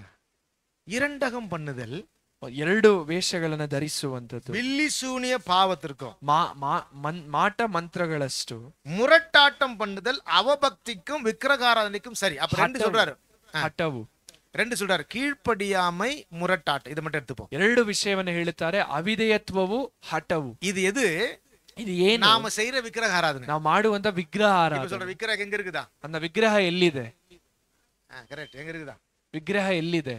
நம்ம இருதயத்தில் இருக்குதா? ನಮ್ಮ ಹೃದಯದಲ್ಲಿದೆ, நம்ம மனசுல இருக்குது, ನಮ್ಮ ಮನಸ್ಸಿನಲ್ಲಿ. அப்போ நாம தீர்மானம் பண்ணோம், யோசுவாவை போல முழு இருதயத்தோடும் முழு ஆத்மாவோடும் முழு பலத்தோடும் ஆண்டவர் நான் சாஞ்சுக்கிட்டேன்னா இந்த விக்கிரக ஆராதனையை முழுசா நம்ம அகற்றணும். அந்த ಯೋಷಿಯನ ಹಾಗೆ ನಾವು ಪೂರ್ಣ ಹೃದಯದಿಂದ, ಪೂರ್ಣ ಮನಸ್ಸಿನಿಂದ, ಪೂರ್ಣ ಬಲದಿಂದ ನಮ್ಮನ್ನ ದೇವರ ಕಡೆಗೆ ತಿರುಗಿಸಬೇಕಾದರೆ ನಮ್ಮ ಹೃದಯದಲ್ಲಿರುವಂತ ಈ ವಿಗ್ರಹಗಳನ್ನು ನಾವು ತೆಗೆದು ಹಾಕಬೇಕು. எது? ಯಾವುದು? கீழ்ப்படியாமை. ಅವಿಧೇಯತ್ವ. எது? ಯಾವುದು? முரட்டாட்டம். ಹಠವು. கரெக்டா? அடம் பண்றவங்களை பாத்துருக்கீங்களா? ಹಠ ಮಾಡುವವರನ್ನ ನೋಡಿದ್ದೀರಾ? அடம்னா தலைய பக்கவே மாட்டாங்க, ஸ்டிப் பண்ணிப்பாங்க, பாத்துருக்கீங்களா? ಹಠ ಮಾಡುವವರು ತಮ್ಮ ತಲೆಯನ್ನ ತಗ್ಗಿಸುವುದೇ ಇಲ್ಲ, ಅವರು ಹಾಗೆ ನಿಂತಿರುತ್ತಾರೆ. சொன்னாலும் என்ன செய்ய மாட்டாங்க, ಏನು ಹೇಳಿದರೆ ಏನ್ ಮಾಡೋದಿಲ್ಲ, திருந்தவே மாட்டாங்க. அடம் பண்றது, ಅದೇ ಹಠ ಮಾಡುವಂತದ್ದು. இந்த அடம் பண்ற சுபாவம் ஆண்டோடைய பார்வையிலே விக்கிரகாரம். ಈ ಹಠ ಮಾಡುವಂತ ಸ್ವಭಾವ ದೇವರ ದೃಷ್ಟಿಯಲ್ಲಿ ವಿಗ್ರಹ ಆರಾಧನೆಗೆ ಸಮಾನವಾಗಿದೆ. நான் சொல்றேன், அது கர்த்தருடைய பிள்ளைங்களுடைய வாழ்க்கையில இருக்க கூடாது. ಅದು ದೇವರ ಮಕ್ಕಳ ಜೀವಿತದಲ್ಲಿ ಇರಬಾರದು. நம்ம வாழ்க்கையில ஏன் சுகம் இல்ல? ನಮ್ಮ ಜೀವಿತದಲ್ಲಿ ಯಾಕೆ ಸುಖವಿಲ್ಲ? ஏன் ಸೌಖ್ಯமா வாழ? ಯಾಕೆ ನಾವು ಸೌಖ್ಯದಿಂದ ಜೀವಿಸೋದಕ್ಕಾಗುತ್ತಿಲ್ಲ? ಸಂತೋಷ ಮಹಿழ்ச்சி ಆನಂದமா வாழ முடியல? ಯಾಕೆ ನಾವು ಸಂತೋಷ ಆನಂದ ಹರ್ಷದಿಂದ ಇರುವುದಕ್ಕಾಗುತ್ತಿಲ್ಲ? ನಮ್ಮ ಹೃದಯத்தை ಇನ್ನೂ ಆಂಡರ ಪಕ್ಕ ಸಾಯಿ, ನಮ್ಮ ಹೃದಯವನ್ನ ನಾವು ಇನ್ನೂ ದೇವರ ಕಡೆಗೆ ತಿರುಗಿಸಿಲ್ಲ. அல்லேலூயா, அல்லேலೂಯಾ. நீங்க கடவுளுடைய பிள்ளைங்க தான், ನೀವು ದೇವರ ಮಕ್ಕಳೇ. ஆண்டவர் உங்களை அபிஷேகம் பண்ணது உண்மை, ದೇವರ ನಿಮ್ಮನ್ನ ಅಭಿಷೇಕ ಮಾಡುವಂತದ್ದು ನಿಜ, ரட்சித்தது உண்மை, ದೇವರ ನಮ್ಮನ್ನ ರಕ್ಷಿಸಿರುವಂತದ್ದು ஞானஸ்நானம் ನಿಜ, எடுத்தது உண்மை, ನಾವು ದೀಕ್ಷಾಸ್ನಾನ ತೆಗೆದುಕೊಂಡಂತದ್ದು ನಿಜ, கர்த்தருடைய பாத்திரத்துல பங்கு கொள்றது உண்மை, ದೇವರ ಪಾತ್ರೆಯಲ್ಲಿ ಭಾಗವಹಿಸುವಂತದ್ದು ನಿಜ, எல்லாம் உண்மை. ಇದೆಲ್ಲವೂ ನಿಜ. ஆனா என்ன கேள்வினா, ಆದ್ರೆ ಪ್ರಶ್ನೆ ಏನೆಂದರೆ, விக்கிரகம் ஏன் இருக்குதுன்னு கேக்குறேன். ವಿಗ್ರಹ ಯಾಕಿದೆ? ஏன் விக்கிரகம் இருக்குது? ಯಾಕೆ ವಿಗ್ರಹ ಇದೆ? அப்ப இந்த விக்கிரகத்தை நம்ம தூக்கி போடணும், ಈ ವಿಗ್ರಹವನ್ನ ನಾವು ತೆಗೆದು இல்லனா ಹಾಕಬೇಕು, அந்த விக்கிரகத்தை சுட்டரிக்கணும்ன்ற. ಆ ವಿಗ್ರಹವನ್ನ ನಾವು ಸುಟ್ಟು ಬಿಡಬೇಕು. அது என்னது? ಅದು ಏನು? முரட்டாட்டம் பண்ணுகிறது, ಹಠ ಮಾಡುವಂತದ್ದು, அப்புறம் கீழ்ப்படியாமை. ಅವಿಧೇಯತ್ವವು. சரியா? கீழ்ப்படிதல் என்பது எப்போதும் கீழ்ப்படினமா, பைபிள் சட்டப்படி சாகும் வரைக்கும் கீழ்ப்படி. ನಾವು ಯಾವಾಗಲೂ ವಿಧೇಯರಾಗಬೇಕಾ ಎಂದು ಪ್ರಶ್ನೆ ಕೇಳಿದರೆ, ವಾಕ್ಯಕ್ಕೆ ಅನುಗುಣವಾಗಿ ನಾವು ಸಾಯುವವರೆಗೂ ವಿಧೇಯರಾಗಬೇಕು. எதிர்த்து பேசக்கூடாது, ನಾವು ಎದುರಿಸಿ ಮಾತನಾಡಬಾರದು, எதிர்த்து என்ன செய்யக்கூடாது, ನಾವು ಎದುರಿಸಿ ಮಾತನಾಡಬಾರದು. பேசக்கூடாது. நான் சொல்றேன், நீங்க கீழ்ப்படிஞ்சு பாருங்க, ನೀವು ವಿಧೇಯರಾಗಿ ನೋಡಿರಿ. உங்களை போல தேவனால் உயர்த்தப்பட்ட மனுஷன் இந்த உலகத்துல யாரும் இருக்கு. ನಿಮ್ಮ ಹಾಗೆ ದೇವರಿಂದ ಉದ್ಧರಿಸಲ್ಪಟ್ಟಂತ ವ್ಯಕ್ತಿಯು ಮತ್ತೊಬ್ಬನ ಲೋಕದಲ್ಲಿ ಇರುವುದಿಲ್ಲ. புரியலனா, கீழ்ப்படிதல் அவ்வளோ கசப்பா இருக்குது, ಅವಿಧೇಯತ್ವವು ಅಷ್ಟು ಕಹಿಯಾಗಿದೆ. கரெக்டா? கரெக்டா இல்லையா? அதுதான் விக்கிரகம். ಅದೇ ವಿಗ್ರಹ ಆರಾಧನೆ. அப்ப நம்ம விக்கிரக ஆராதனை பண்ணலன்னு சொல்ல முடியாது. ನಾನು ವಿಗ್ರಹ ಆರಾಧನೆ ಮಾಡುವುದಿಲ್ಲ ಎಂದು ಹೇಳುವುದಕ್ಕೆ ಸಾಧ್ಯವಿಲ್ಲ. எப்படி விக்கிரக ஆராதனை பண்றோமா? ನಾವು ಹೇಗೆ ವಿಗ್ರಹ ಆರಾಧನೆ ಮಾಡುತ್ತೇವೆ? நம்ம கிட்ட எது கீழ்ப்படிதல் இல்ல. ನಮ್ಮಲ್ಲಿ ಆ ಒಂದು ಅವಿಧೇಯತ್ವವಿದೆಯಲ್ಲ. நம்ம கீழ்ப்படியாமைனாலே ನಾವು ಅವಿಧೇಯತ್ವದ ನಿಮಿತ್ತವಾಗಿ ஆண்டவருடைய பார்வையிலே ದೇವರ ದೃಷ್ಟಿಯಲ್ಲಿ விக்கிரக ஆராதனை பண்றோம். ವಿಗ್ರಹ ಆರಾಧನೆ ಮಾಡುತ್ತೇವೆ. அது சொல்ற, நீ பலி கொடுக்கலாம் அப்படின்னா ஆராதனை செய்யலாம். ಅವ್ರು ಹೇಳುತ್ತಾರೆ, ನೀನು ಯಜ್ಞವನ್ನು ಅರ್ಪಿಸಬಹುದು, ಆರಾಧನೆ ಮಾಡಬಹುದು. நீ டகர்கள் அப்படின்னா, டகர்கள் நான் சொல்ற கொழுப்பு தானே. அப்போ ரொம்ப ஆண்டவர் பிரியமான காரியத்தை பலி செலுத்தலாம், ದೇವರಿಗೆ ಮೆಚ್ಚುಗೆಯಾದ ವಿಷಯವನ್ನ ಬಲಿಯಾಗಿ ಅರ್ಪಿಸಬಹುದು. ಆದರೂ இத காட்டிலும் ಇದಕ್ಕಿಂತ கீழ்ப்படிதலை ஆண்டவர் விரும்புகிறார். ದೇವರು ವಿಧೇಯತ್ವವನ್ನ ಎದುರು ನೋಡುತ್ತಾರೆ. அல்லேலூயா, அல்லேலೂಯಾ, அல்லேலூயா, அல்லேலೂಯಾ. அப்போ கீழ்ப்படிதல் அவசியம். அந்த ವಿಧೇಯತೆ ಅವಶ್ಯ. சரி, ஓகே. இப்ப கீழ்ப்படிதல் குறித்து ஒரு 4 காரியம் சொல்றேன், 3 காரியம். அந்த ವಿಧೇಯತೆಯ ಕುರಿತಾಗಿ ಒಂದು 3 ವಿಷಯ. பெரியவங்களுக்கு நம்ம கீழ்ப்படியணும். ನಾವು ದೊಡ್ಡವರಿಗೆ ವಿಧೇಯರಾಗಬೇಕು. கவனிங்க, ಗಮನಿಸಿರಿ. பெரியவங்களுக்கு கீழ்ப்படி, ದೊಡ್ಡವರಿಗೆ, ಹಿರಿಯರಿಗೆ ನಾವು ವಿಧೇಯರಾಗಬೇಕು. நான் சொல்லும் போது நீங்க மனசுல யோசிங்க. ಇದನ್ನ ಹೇಳುವಾಗ ನಿಮ್ಮ ಮನಸ್ಸಿನಲ್ಲಿ ಯೋಚಿಸಿ ನೋಡಿ. இரண்டாவது, ತಂದೆ ತಾಯಿಗೆ ಕೀழ்ಪಡಿ. ಎರಡನೆಯದಾಗಿ ತಂದೆ ತಾಯಿಗಳಿಗೆ ನಾವು ವಿಧೇಯರಾಗಬೇಕು. ಅದು நல்லது. ಸತ್ಯವೇದವು ಹೇಳುತ್ತದೆ ಅದು ಒಳ್ಳೆಯದು. அது உனக்கு நன்மையை கொண்டு வரும். ಅದು ನಿಮಗೆ ಒಳಿತನ್ನ ತರುವಂತದ್ದು, அது உனக்கு தீர்க்காயுசு தரும். ಅದು ನಿಮಗೆ ದೀರ್ಘಾಯುಷ್ಯವನ್ನ ಕೊಡುವಂತದ್ದು. பெரியவங்களுக்கு கீழ்ப்படினோம், ಹಿರಿಯರಿಗೆ ನಾವು ವಿಧೇಯರಾಗಬೇಕು, தந்தை தாய்க்கு கீழ்ப்படினோம். ತಂದೆ ತಾಯಿಗೆ ನಾವು ವಿಧೇಯರಾಗಬೇಕು. அதுக்கப்புறம் ಅದಾದ ನಂತರ பைபிள் சட்டப்படி ಸತ್ಯವೇದಕ್ಕೆ ಅನುಗುಣವಾಗಿ மனைவி புருஷனுக்கு கீழ்ப்படினோம். ಹೆಂಡತಿ ಗಂಡನಿಗೆ ವಿಧೇಯರಾಗಬೇಕು. ஆனா புருஷனுக்கு மனைவி கீழ்ப்படினு பைபிள்ல இல்ல. ಆದ್ರೆ ಗಂಡನೇ ಹೆಂಡತಿಗೆ ವಿಧೇಯನಾಗಬೇಕು ಅನ್ನುವಂಥದ್ದು ಸತ್ಯವೇದದಲ್ಲಿ ಇಲ್ಲ. ஆண்டவர் ரொம்ப ஞானமா அதை எழுதல நினைக்கிறேன். சரி கவனிங்க. அல்லேலூயா. கணவனுக்கு கீழ்ப்படினோம், ಗಂಡನಿಗೆ ವಿಧೇಯರಾಗಬೇಕು. மனைவிக்கு அன்பு செலுத்த. ಆದ್ರೆ ಗಂಡನು ಹೆಂಡತಿಗೆ ಪ್ರೀತಿಯನ್ನ ತೋರಿಸಬೇಕು. அல்லேலூயா. ಹಲ್ಲೆಲೂಯಾ. கவனிங்க, பெரியவங்களுக்கு கீழ்ப்படினோம். ನಾವು ಹಿರಿಯರಿಗೆ ವಿಧೇಯರಾಗಬೇಕು. நம்ம எதிர்த்து பேசக்கூடாது. ನಾವು ಎದುರಿಸಿ ಮಾತನಾಡಬಾರದು. ஆனா உலகத்துல இருந்து நம்ம நடந்துட்டோம். ಆದ್ರೆ ನಾವು ಲೋಕದಲ್ಲಿರುವಾಗ ಆ ರೀತಿಯಾಗಿ ನಡೆದುಕೊಂಡೆವು. கரெக்ட்டா? உலக மனுஷனா இருக்கோம்னா ரட்சிக்கப்படாத முன்னாடி நம்ம தான் இருந்தோம். ಈ ನಾವು ರಕ್ಷಿಸಲ್ಪಡುವುದಕ್ಕಿಂತ ಮುಂಚಿತವಾಗಿ ಆ ರೀತಿಯಾಗಿದ್ದೆವು. கீழ்ப்படியாதவர்களின் பிள்ளைகளிடத்திலே காணப்பட்ட சுபாவம் நம்மகிட்ட இருந்துச்சு. ಒಂದು ಅವಿಧೇಯತ್ವ ಉಳ್ಳ ಮಕ್ಕಳ ಬಳಿಯಲ್ಲಿ ಕಂಡು ಬಂದ ಸ್ವಭಾವಗಳು ನಮ್ಮಲ್ಲಿಯೂ ಇತ್ತು. ಎದುರ್ತು பேசணும். ತಾಯಿಯನ್ನು ಎದುರಿಸಿ ಮಾತನಾಡಿದೆವು, ತಂದೆಯನ್ನು ಎದುರಿಸಿ ಮಾತನಾಡಿದೆವು, ಹಿರಿಯರನ್ನ ಎದುರಿಸಿ ಮಾತನಾಡಿದೆವು. ರಕ್ಷಣೆ ಹೊಂದುವುದಕ್ಕಿಂತ ಮುಂಚಿತವಾಗಿ ಉಲಗ ಪழக்கத்தின்படி ಕೀழ்ப்படிಯಾದ பிள்ளைகளா இருந்தோம். ನಾವು ಈ ಲೋಕದ ಅನುಸಾರವಾಗಿ ದೇವರಿಗೆ ಅವಿಧೇಯರಾದ ಮಕ್ಕಳಾಗಿದ್ದೆವು, ವಿಗ್ರಹ ಆರಾಧನೆ ಮಾಡುತ್ತಿದ್ದೆವು. ಆದರೆ ಈಗ ஆண்டுடைய பிள்ளைகளா ದೇವರ ಮಕ್ಕಳಾಗಿ ನಾವು ಬದಲಾಗಿರುವುದರಿಂದ ನಾವು தேவனுடைய பிள்ளைகளாய் மாறி ದೇವರ ಮಕ್ಕಳಾಗಿ ಜೀವಿಸಬೇಕು, கீழ்ப்படிகிறோம், ವಿಧೇಯರಾಗುತ್ತೇವೆ. ஹல்லேலூயா. ಹಲ್ಲೆಲೂಯಾ. பெரியவங்க சொன்னா கேட்கணும். ಹಿರಿಯರು ಹೇಳುವಾಗ ಅವರ ಮಾತನ್ನ ಕೇಳಬೇಕು. ಅದು ಕಷ್ಟமா இருக்கலாம், ಅದು ಕಷ್ಟವಾಗಿರಬಹುದು, கசப்பா இருக்கலாம், ಅದು ಕಹಿಯಾಗಿರಬಹುದು, அது ஆசீர்வாதம், ಅದು ಆಶೀರ್ವಾದಕರವಾಗಿದೆ. இப்போ உங்களுக்கு உடம்பு சரியில்லை வச்சுக்கிடுங்களேன். ಈಗ ನಿಮಗೆ ಒಂದು ಆರೋಗ್ಯ ಸರಿ ಇಲ್ಲ ನೆನೆಸಿಕೊಳ್ಳಿರಿ. உங்களுக்கு டாக்டர் மருந்து கொடுப்பார், பாத்தீங்களா? ವೈದ್ಯರು ನಿಮಗೆ ಮದ್ದನ್ನ ಕೊಡುತ್ತಾರೆ, ಟ್ಯಾಬ್ಲೆಟ್ಸ್ கொடுப்பார், ಮದ್ದನ್ನ ಕೊಡುತ್ತಾರೆ. ಅದು ಇನಿಪಾ இருக்குமா ಕಸಪಾ இருக்குமா? ಆ ಮದ್ದು ನಿಮಗೆ ಸಿಹಿಯಾಗಿರುತ್ತದ, ಕಹಿಯಾಗಿರುತ್ತದ? ಅದೇ ಇನಿಪಾ இருக்கிற மாத்திரை எதுக்கு நான் பார்த்தது இல்ல. இனிப்பா இருக்க மாத்திரை அதை நீங்க கடிச்சு சாப்பிடுங்க. நீங்க மாத்திரையை முழுங்குறதுனால உங்களுக்கு தெரியல. ನೀವು ಮಾತ್ರೆಯನ್ನ ನುಂಗುವುದರಿಂದ ಗೊತ್ತಾಗೋದಿಲ್ಲ, ನೀವು ಅದನ್ನ ಕಡಿದು ನೋಡಬೇಕು. ಕರೆಕ್ಟಾ? ಅಯ್ಯೋ ಕಸಪಾ இருக்குது ಮಾತ್ರೆ ಸಾப்பிಡಲன்னா ಸಾವ வேண்டியதுதான். ಕಹಿಯಾಗಿದೆ ಎಂದು ನಾವು ಮಾತ್ರೆಯನ್ನ ತಿನ್ನದೇ ಇದ್ದರೆ ನಾವು ಸಾಯಬೇಕಾಗುತ್ತೆ. ಕರೆಕ್ಟಾ? ಉண்மை இல்லையா? ಹೌದಾ ಇಲ್ವಾ? அதை மட்டும் ಕಣ್ಣು ಮೂಡಿட்டு எப்படியாவது முழுங்கிரும். ಅದನ್ನ ಮಾತ್ರ ಕಣ್ಣು ಮುಚ್ಚಿ ಹೇಗಾದ್ರೂ ನುಂಗ್ಬಿಡ್ತೀವಿ. ಕರೆಕ್ಟಾ இல்லையா? அப்பதான் சுகம் கிடைக்கும்.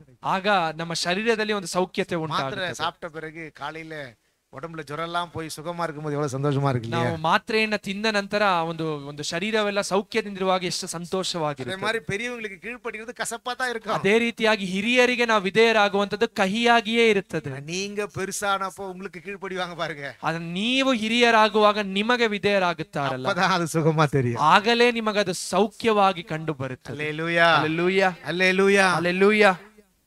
பெரியவங்களுக்கு கீழ்ப்படிகிறது நமக்கு ஆசீர்வாதம். ಹಿರಿಯರಿಗೆ ವಿಧೇಯರಾಗುವಂತದ್ದು ನಮಗೆ ಆಶೀರ್ವಾದ. வாலிபர்களே, ಅಂದ ಯೌವನಸ್ಥರೇ, தாய் தகப்பனுக்கு கீழ்ப்படிவது உங்களுக்கு ஆசீர்வாதம். ನಿಮ್ಮ ತಂದೆ ತಾಯಿಗೆ ನೀವು ವಿಧೇಯರಾಗುವಂತದ್ದು ನಿಮಗೆ ಆಶೀರ್ವಾದ.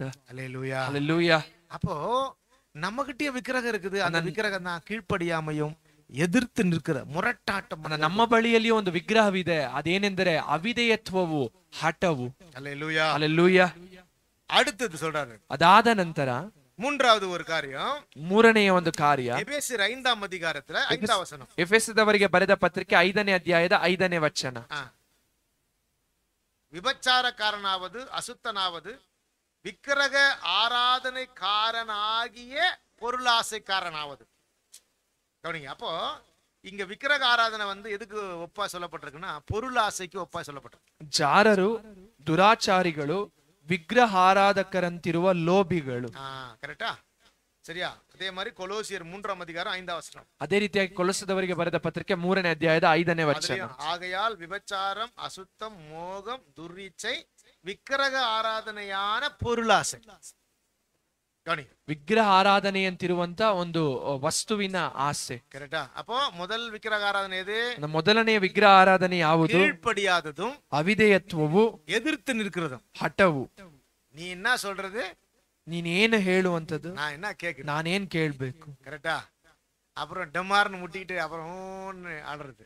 ಅದಾದ ನಂತರ ಒಡೆದುಕೊಂಡು ಕಣ್ಣೀರಿಡುವಂತದ್ದು. சரியா? சரி, ஓகே. கவனி. பொருளாசையாகிய விக்கிரக ஆராதனை. ಅಂದ ಒಂದು ಲೋಭವು ವಿಗ್ರಹ ಆರಾಧನೆಗೆ ಸಮಾನ. கரெக்டா? ஆசைப்பட்டோம் என்ன செய்ய மாட்டோம், போக மாட்டேங்குது இல்லையா? இந்த ஆசை தான் நமக்கு எதிரி, தெரியுமா உங்களுக்கு? ನಮ್ಮ ಆಸೆಯೇ ನಮಗೆ ಎದುರಾಳಿ. கரெக்டா? கண்ணு பாக்குறதெல்லாம் என்ன செய்தான்? சரியா? கண்ணு பாக்குறதெல்லாம் ஆசைப்படுறது. இந்த பொம்மையில கூட்டு போயிட்டு கடையில விட்டோம்னா சாமி, அவங்க திரும்பி வர்றதுக்கு நீங்களும் இல்ல, நீங்க ரொம்ப நல்லவங்க, நீங்களா சீக்கிரம் வந்துருவீங்க. நான் உலகத்துல சொல்றேன், கொண்டு போய் கடையில விட்டா அந்த அந்த ட்ரெஸ்ஸை எடுத்து காட்டுறான் பாரு, அவன் செத்தான். கரெக்டா? அங்க இருக்குது எல்லாம் எடுத்து நீங்க போட்டுருவான். நான் பாத்துருக்கிறேன். நான் அப்ப யோசிப்பேன், நானா இருந்திருந்தா அப்படின்னு யோசிப்பேன். இல்லையா? கரெக்ட் தானே? எதை பார்த்தாலும் பிடிக்காது. கரெக்டா? ಏನನ್ನ ನೋಡಿದ್ರೆ ಅವ್ರ ಮನಸ್ಸಿಗೆ ஆனா ಇಷ್ಟವಾಗುತ್ತೆ. யாராவது கட்டிட்டு போவாங்க பாருங்க, ಆದ್ರೆ ಇನ್ನೊಬ್ಬರು ಅದನ್ನ ಹಾಕಿಕೊಂಡು ಹೋಗುವಾಗ பார்த்துட்டே இருப்பாங்க. ಅದನ್ನ ಹಾಗೆಯೇ ನೋಡುತ್ತಾ நான் வெளியில ಇರ್ತಾರೆ. போனா எனக்கு இதுதான் வேலை, யாராவது என்ன பண்றாங்க பார்த்துட்டே இருப்பேன். அப்படியே பார்த்துட்டே இருப்பாங்க. ஏன்? ஆஹா இது நல்லா இருக்குது. ಅವ್ರು ಇನ್ನೊಬ್ಬರು ಹಾಕಿಕೊಂಡಿರೋದನ್ನ ನೋಡಿ ಇದು ಚೆನ್ನಾಗಿರುತ್ತದೆ. காதுல ஆடுறத பார்ப்பாங்க, ಕಿವಿಯಲ್ಲಿ ಆಡುವಂತದನ್ನ ನೋಡುತ್ತಾರೆ, கழுத்துல இருக்கிறத பார்ப்பாங்க, ಕತ್ತಿನಲ್ಲಿ ಇರುವಂತದನ್ನ ನೋಡುತ್ತಾರೆ, ட்ரெஸ்ஸை பார்ப்பாங்க. ವಸ್ತ್ರವನ್ನ ನೋಡುತ್ತಾರೆ. ஆண்கள் பாக்குறது இல்லையா? ಗಂಡಸರು ಅದನ್ನ ನೋಡುವುದಿಲ್ಲವಾ? எனக்கு தெரியல, நீங்க பார்த்தா சொல்லுங்க. நான் ஜாஸ்தி பார்த்தது இப்படித்தான். அவன் எடுத்து எடுத்து போடுறான். என்னத்த பாவம், இவங்க என்ன செய்ய மாட்டாங்க, செலக்டே பண்ண மாட்டாங்க. ಅಂಗಡಿಯವರು ಅವ್ರು ತೆಗೆದು ತೆಗೆದು ಹಾಕುತ್ತಾರೆ, ಆದ್ರೆ ಇವರು ಆರಿಸಿಕೊಳ್ಳೋದಿಲ್ಲ. ஏன்? ಯಾಕೆ? சொல்லு மகளே, ஏன்? திருப்தியே வர மாட்டீங்க, ಮನಸ್ಸಿನಲ್ಲಿ ತೃಪ್ತಿಯೇ ಬರುವುದಿಲ್ಲ. சரியா? இதே நம்மளாம் போனா 5 நிமிஷம் கூட ஆகாது. அவன் ஃபர்ஸ்ட் எதுக்கு எடுத்து காட்டுறான்னா சோத்திரம், அதை எடுத்துட்டு வந்துட்டு இருப்போம். ஆனா வீட்டுக்கு வந்த பிறகு தான் தெரியும் வேடிக்கை இல்ல? சரி, ஓகே. அல்லேலூயா.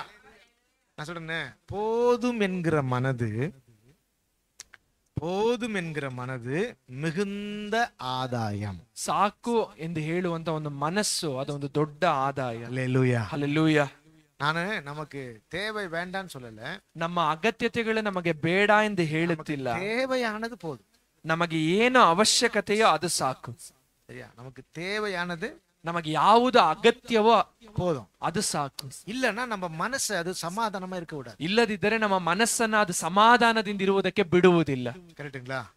ஆனா நமக்கு அந்த எண்ணம் இருந்துச்சுன்னா, ಆ ಒಂದು ಯೋಚನೆ ಇದ್ದರೆ, போது என்கிற எண்ணம் இருந்துச்சுன்னா, ಸಾಕು ಅನ್ನುವಂತ ಮನಸ್ಸಿದ್ದರೆ எதை பார்த்தோம் மனசு கலங்காது. ಯಾವುದನ್ನ ನೋಡಿದರೂ ಕೂಡ ಮನಸ್ಸು ಕಳವಳಗೊಳ್ಳುವುದಿಲ್ಲ. அப்போ இருதயத்தை கெடுக்கிறதான ஒரு எண்ணம், ಮನಸ್ಸನ್ನ ಕೆಡಿಸುವಂತ ಯಾವ ಒಂದು ಯೋಚನೆಯು பொருள் ஆசை, ಅದು ಒಂದು ವಸ್ತುವಿನ ಆಸೆ, ஆசை, ಅದು ಆಸೆ, பார்த்து இச்சிக்கிறது. ಅದು ನೋಡಿ ಇಚ್ಛಿಸುವಂತದ್ದು. பைபிள் சொல்லுது இது ஒரு விக்கிரக ஆராதனை. ಸತ್ಯವೇದ ಹೇಳುತ್ತದೆ ಒಂದು ವಿಗ್ರಹ ಆರಾಧನೆ, விக்கிரக ஆராதனை, ಅದೊಂದು ವಿಗ್ರಹ ಆರಾಧನೆ.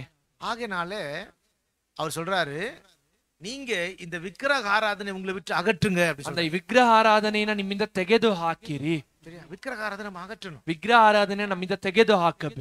நம்ம தீர்மானம் பண்ணோம். ನಾವು ತೀರ್ಮಾನವನ್ನ முழு ತೆಗೆದುಕೊಳ್ಳಬೇಕು. இதயத்தோடு, முழு பலத்தோடு, முழு ஆத்மாவோடு ஆண்டவர் பக்கமா நான் சாய போறேன்னா என்ன அர்த்தம்னா, ಪೂರ್ಣ ಹೃದಯದಿಂದ, ಪೂರ್ಣ ಮನಸ್ಸಿನಿಂದ, ಪೂರ್ಣ ಬಲದಿಂದ ನಾನು ದೇವರ ಕಡೆಗೆ ತಿರುಗಿಕೊಳ್ಳುತ್ತೇನೆ ಅನ್ನುವುದರ ಅರ್ಥವೇನೆಂದರೆ, விக்கிரக கோட்டையை தேசத்தை விட்டு முழுமையாக அகற்றினான். ಈ ವಿಗ್ರಹ ಕಾರ್ಯಗಳನ್ನ ಅವನು ದೇಶದಿಂದ ಸಂಪೂರ್ಣವಾಗಿ ತೆಗೆದು ಹಾಕಿದ. அப்ப கீழ்ப்படியாமையான குணங்கள், ಅವಿಧೇಯತ್ವವುಳ್ಳ ಗುಣಗಳು, இருக்கிற குணம், ಎದುರಿಸಿ ಮಾತನಾಡುವ ಗುಣಗಳು, ಇದನ್ನ ನಮ್ಮಿಂದ ತೆಗೆದು ಹಾಕಬೇಕು. ஆசை ದುರಾಸೆ நம்மள விட்டு தூரம் பண்ணணும். ನಮ್ಮಿಂದ ತೆಗೆದು ಹಾಕಬೇಕು.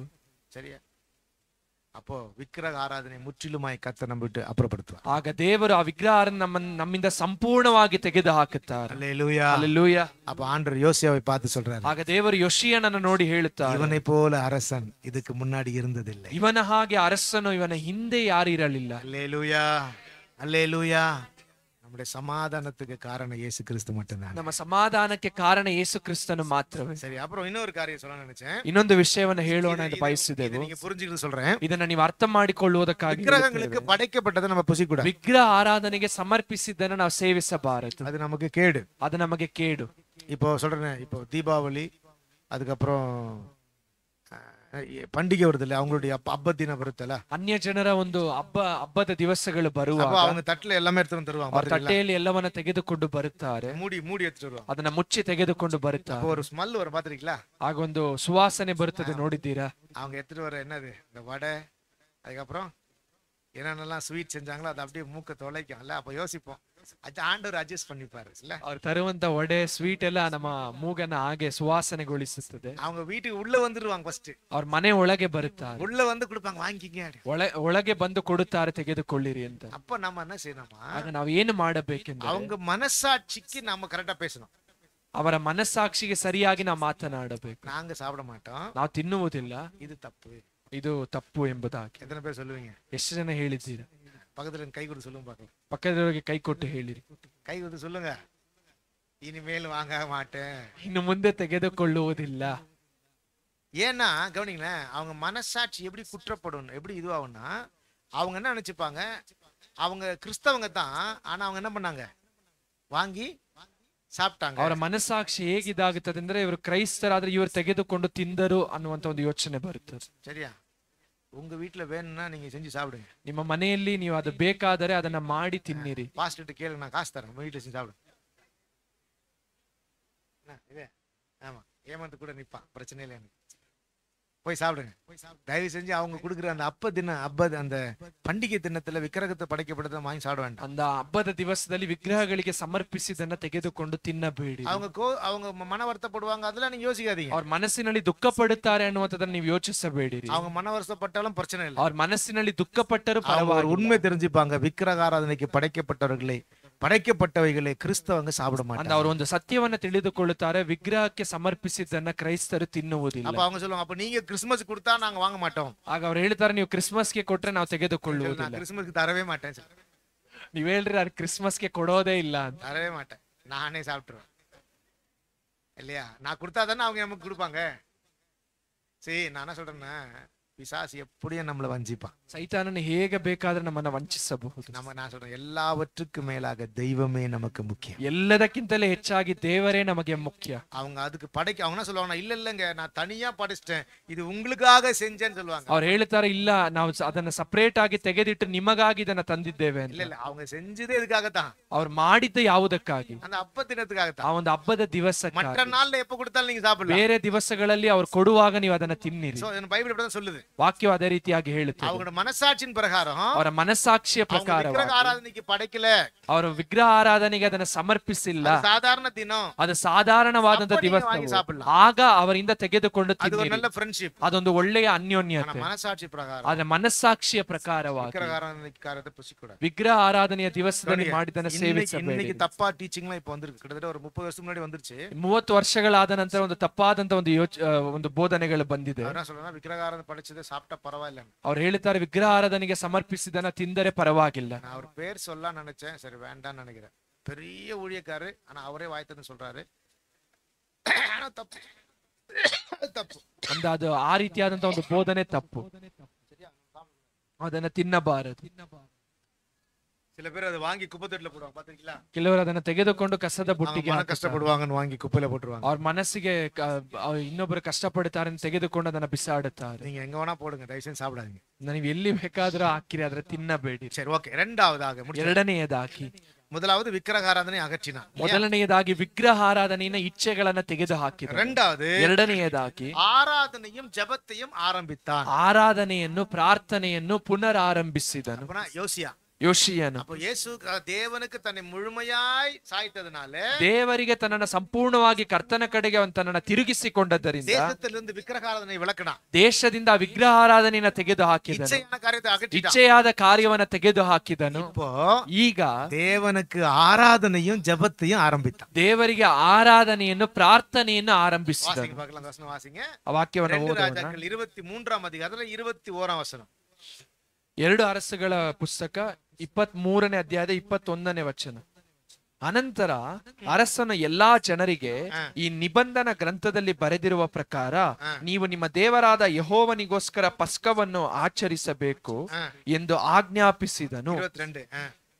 ಇಂಥ ಪಸ್ಕ ಹಬ್ಬವು ಇಸ್ರೇಲ್ಯರನ್ನು ಪಾಲಿಸಿದ ನ್ಯಾಯಸ್ಥಾಪಕರ ಕಾಲದಲ್ಲಾಗಲಿ ಇಸ್ರೇಲ್ಯರ ಮತ್ತು ಯಹೂದ್ಯರ ಅರಸರ ಕಾಲದಲ್ಲಾಗಲಿ ನಡೆಯಲೇ ಇಲ್ಲ. ಈ ಹಬ್ಬವು ಅರಸನಾದ ಯೋಷಿಯನ ಆಳ್ವಿಕೆಯ 18ನೆಯ ವರ್ಷದಲ್ಲಿ ಯೆರೂಸಲೇಮಿನಲ್ಲಿ ಯೆಹೋವನಿಗೋಸ್ಕರ ಆಚರಿಸಲ್ಪಟ್ಟಿತು. ಅದುವರೆಗೂ ಈ ರೀತಿಯಾದಂತಹ ಒಂದು ಪಸ್ಕ ಹಬ್ಬದ ಆಚರಣೆ ನಡೆದಿರಲಿಲ್ಲ.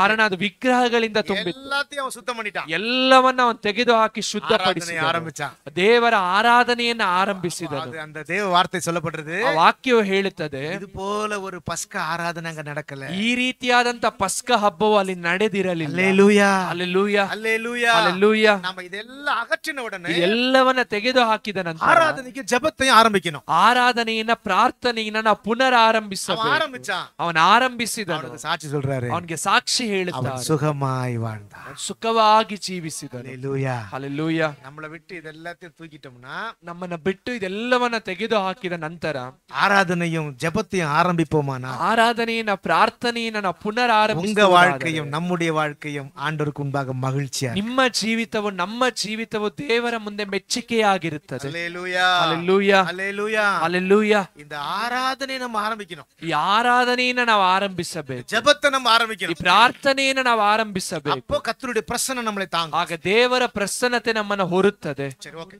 சில காலேஜ் சொல்லி முடிச்சிடுறேன். ಕೆಲವು ವಿಷಯಗಳನ್ನು ಹೇಳಿ ಮುಗಿಸುತ್ತೇವೆ. ஆராதனை அப்படின்னா என்ன? ಆರಾಧನೆ ಅನ್ನುವಂಥದ್ದು ಏನು? ஆண்டவரை மகிமைப்படுத்துறது. ದೇವರನ್ನ ಮಹಿಮೆ ಪಡಿಸುವಂಥದ್ದು. சரிங்களா? அப்போ முதல்ல மோசேவை வந்து ஆண்டவர் அனுப்புறார், நீ போய் எகிப்துல பார்வோன்ட்ட பேசு, என் ஜனங்கள் என்னை ஆராதிக்கும்படியாய் அவர்களை அனுப்பிவிடு. ಮೊದಲನೆಯದಾಗಿ ದೇವರು ಮೋಶೆ ಬಳಿಯಲ್ಲಿ ಮಾತನಾಡುತ್ತಾರೆ, ನೀನು ಹೋಗಿ ಐಗುಪ್ತದ ಫರೋಹನಿಗೆ ಹೇಳು, ನನ್ನ ಜನರ ನನ್ನನ್ನು ಆರಾಧಿಸುವುದಕ್ಕಾಗಿ ಅವರನ್ನ ಕಳುಹಿಸಿ ಬಿಡು. இல்லையா? Exodus chapter 8 verse 1. ವಿಮೋಚನ ಕಾಂಡ ಪುಸ್ತಕ 8ನೇ ಅಧ್ಯಾಯದ 1ನೇ ವಚನ. சரி, கவனிங்க. ஓகே, நீங்க வீட்ல வாசிங்க. கவனிங்க. ಮನೆಗೆ ಹೋಗಿ ಅದನ್ನು ಓದಿರಿ. அப்போ ஆண்டவர் சொல்றாரு, ஆண்டவர் வந்து மோசேயோட சொல்றாரு, நீ போய் சொல்லு, ದೇವರು ಮೋಶೆ ಬಳಿಯಲ್ಲಿ ಹೇಳುತ್ತಾರೆ, என் ನೀನು ಹೋಗಿ ஜனத்தை ಹೇಳು, என்னை ஆராதிக்கும்படி அனுப்பிவிடு. ನನ್ನ ಜನರನ್ನು ಆರಾಧಿಸುವುದಕ್ಕಾಗಿ ನೀನು ಕಳುಹಿಸಿ ಬಿಡು. அதனால தான் ஆண்டவர் வந்து ஓய்வு நாளை ஆரம்பிக்கிறார். ದೇವರು ಆ ಒಂದು ಸಬತ್ ದಿನವನ್ನ இல்லையா? ಆರಂಭಿಸುತ್ತಾರೆ. 6 நாள் அவங்க என்ன செய்யலாம்? 6 ದಿವಸ ಅವರು ಏನು ಮಾಡಬಹುದು? எல்லா வேலையும் செய்யலாம். ಎಲ್ಲ ಕೆಲಸವನ್ನ ಮಾಡಬಹುದು. ஒரு நாள் என்ன பண்ணணும்? ಒಂದು ದಿವಸ ಏನ್ ಮಾಡಬಹುದು? ஆண்டவர் சமூகத்துல வரணும். ದೇವರ ಸಮ್ಮುಖದಲ್ಲಿ அது ಬರಬೇಕು. பேர் ಓய்வு நாள். ಅದಕ್ಕೆ ಹೆಸರು ಒಂದು ಸಬ್ಬತ್ ದಿನ. ವಿಶ್ರಾಂತಿಯ ಸಬ್ಬತ್ ದಿವಸ. சரியா? அல்லேலூயா. ಹಲ್ಲೆಲೂಯಾ. ஆனா இப்ப புதிய ஏற்பாட்டுல நம்ம வந்துட்டோம். ಅದ ಹೊಸ ಒಡಂಬಡಿಕೆಯಲ್ಲಿ ನಾವು ಬಂದ ನಂತರ நமக்கு எப்ப ஓய்வு நாள்? ನಮಗೆ ಯಾವಾಗ ಸಬ್ಬತ್ ದಿನ? Okay, Sunday.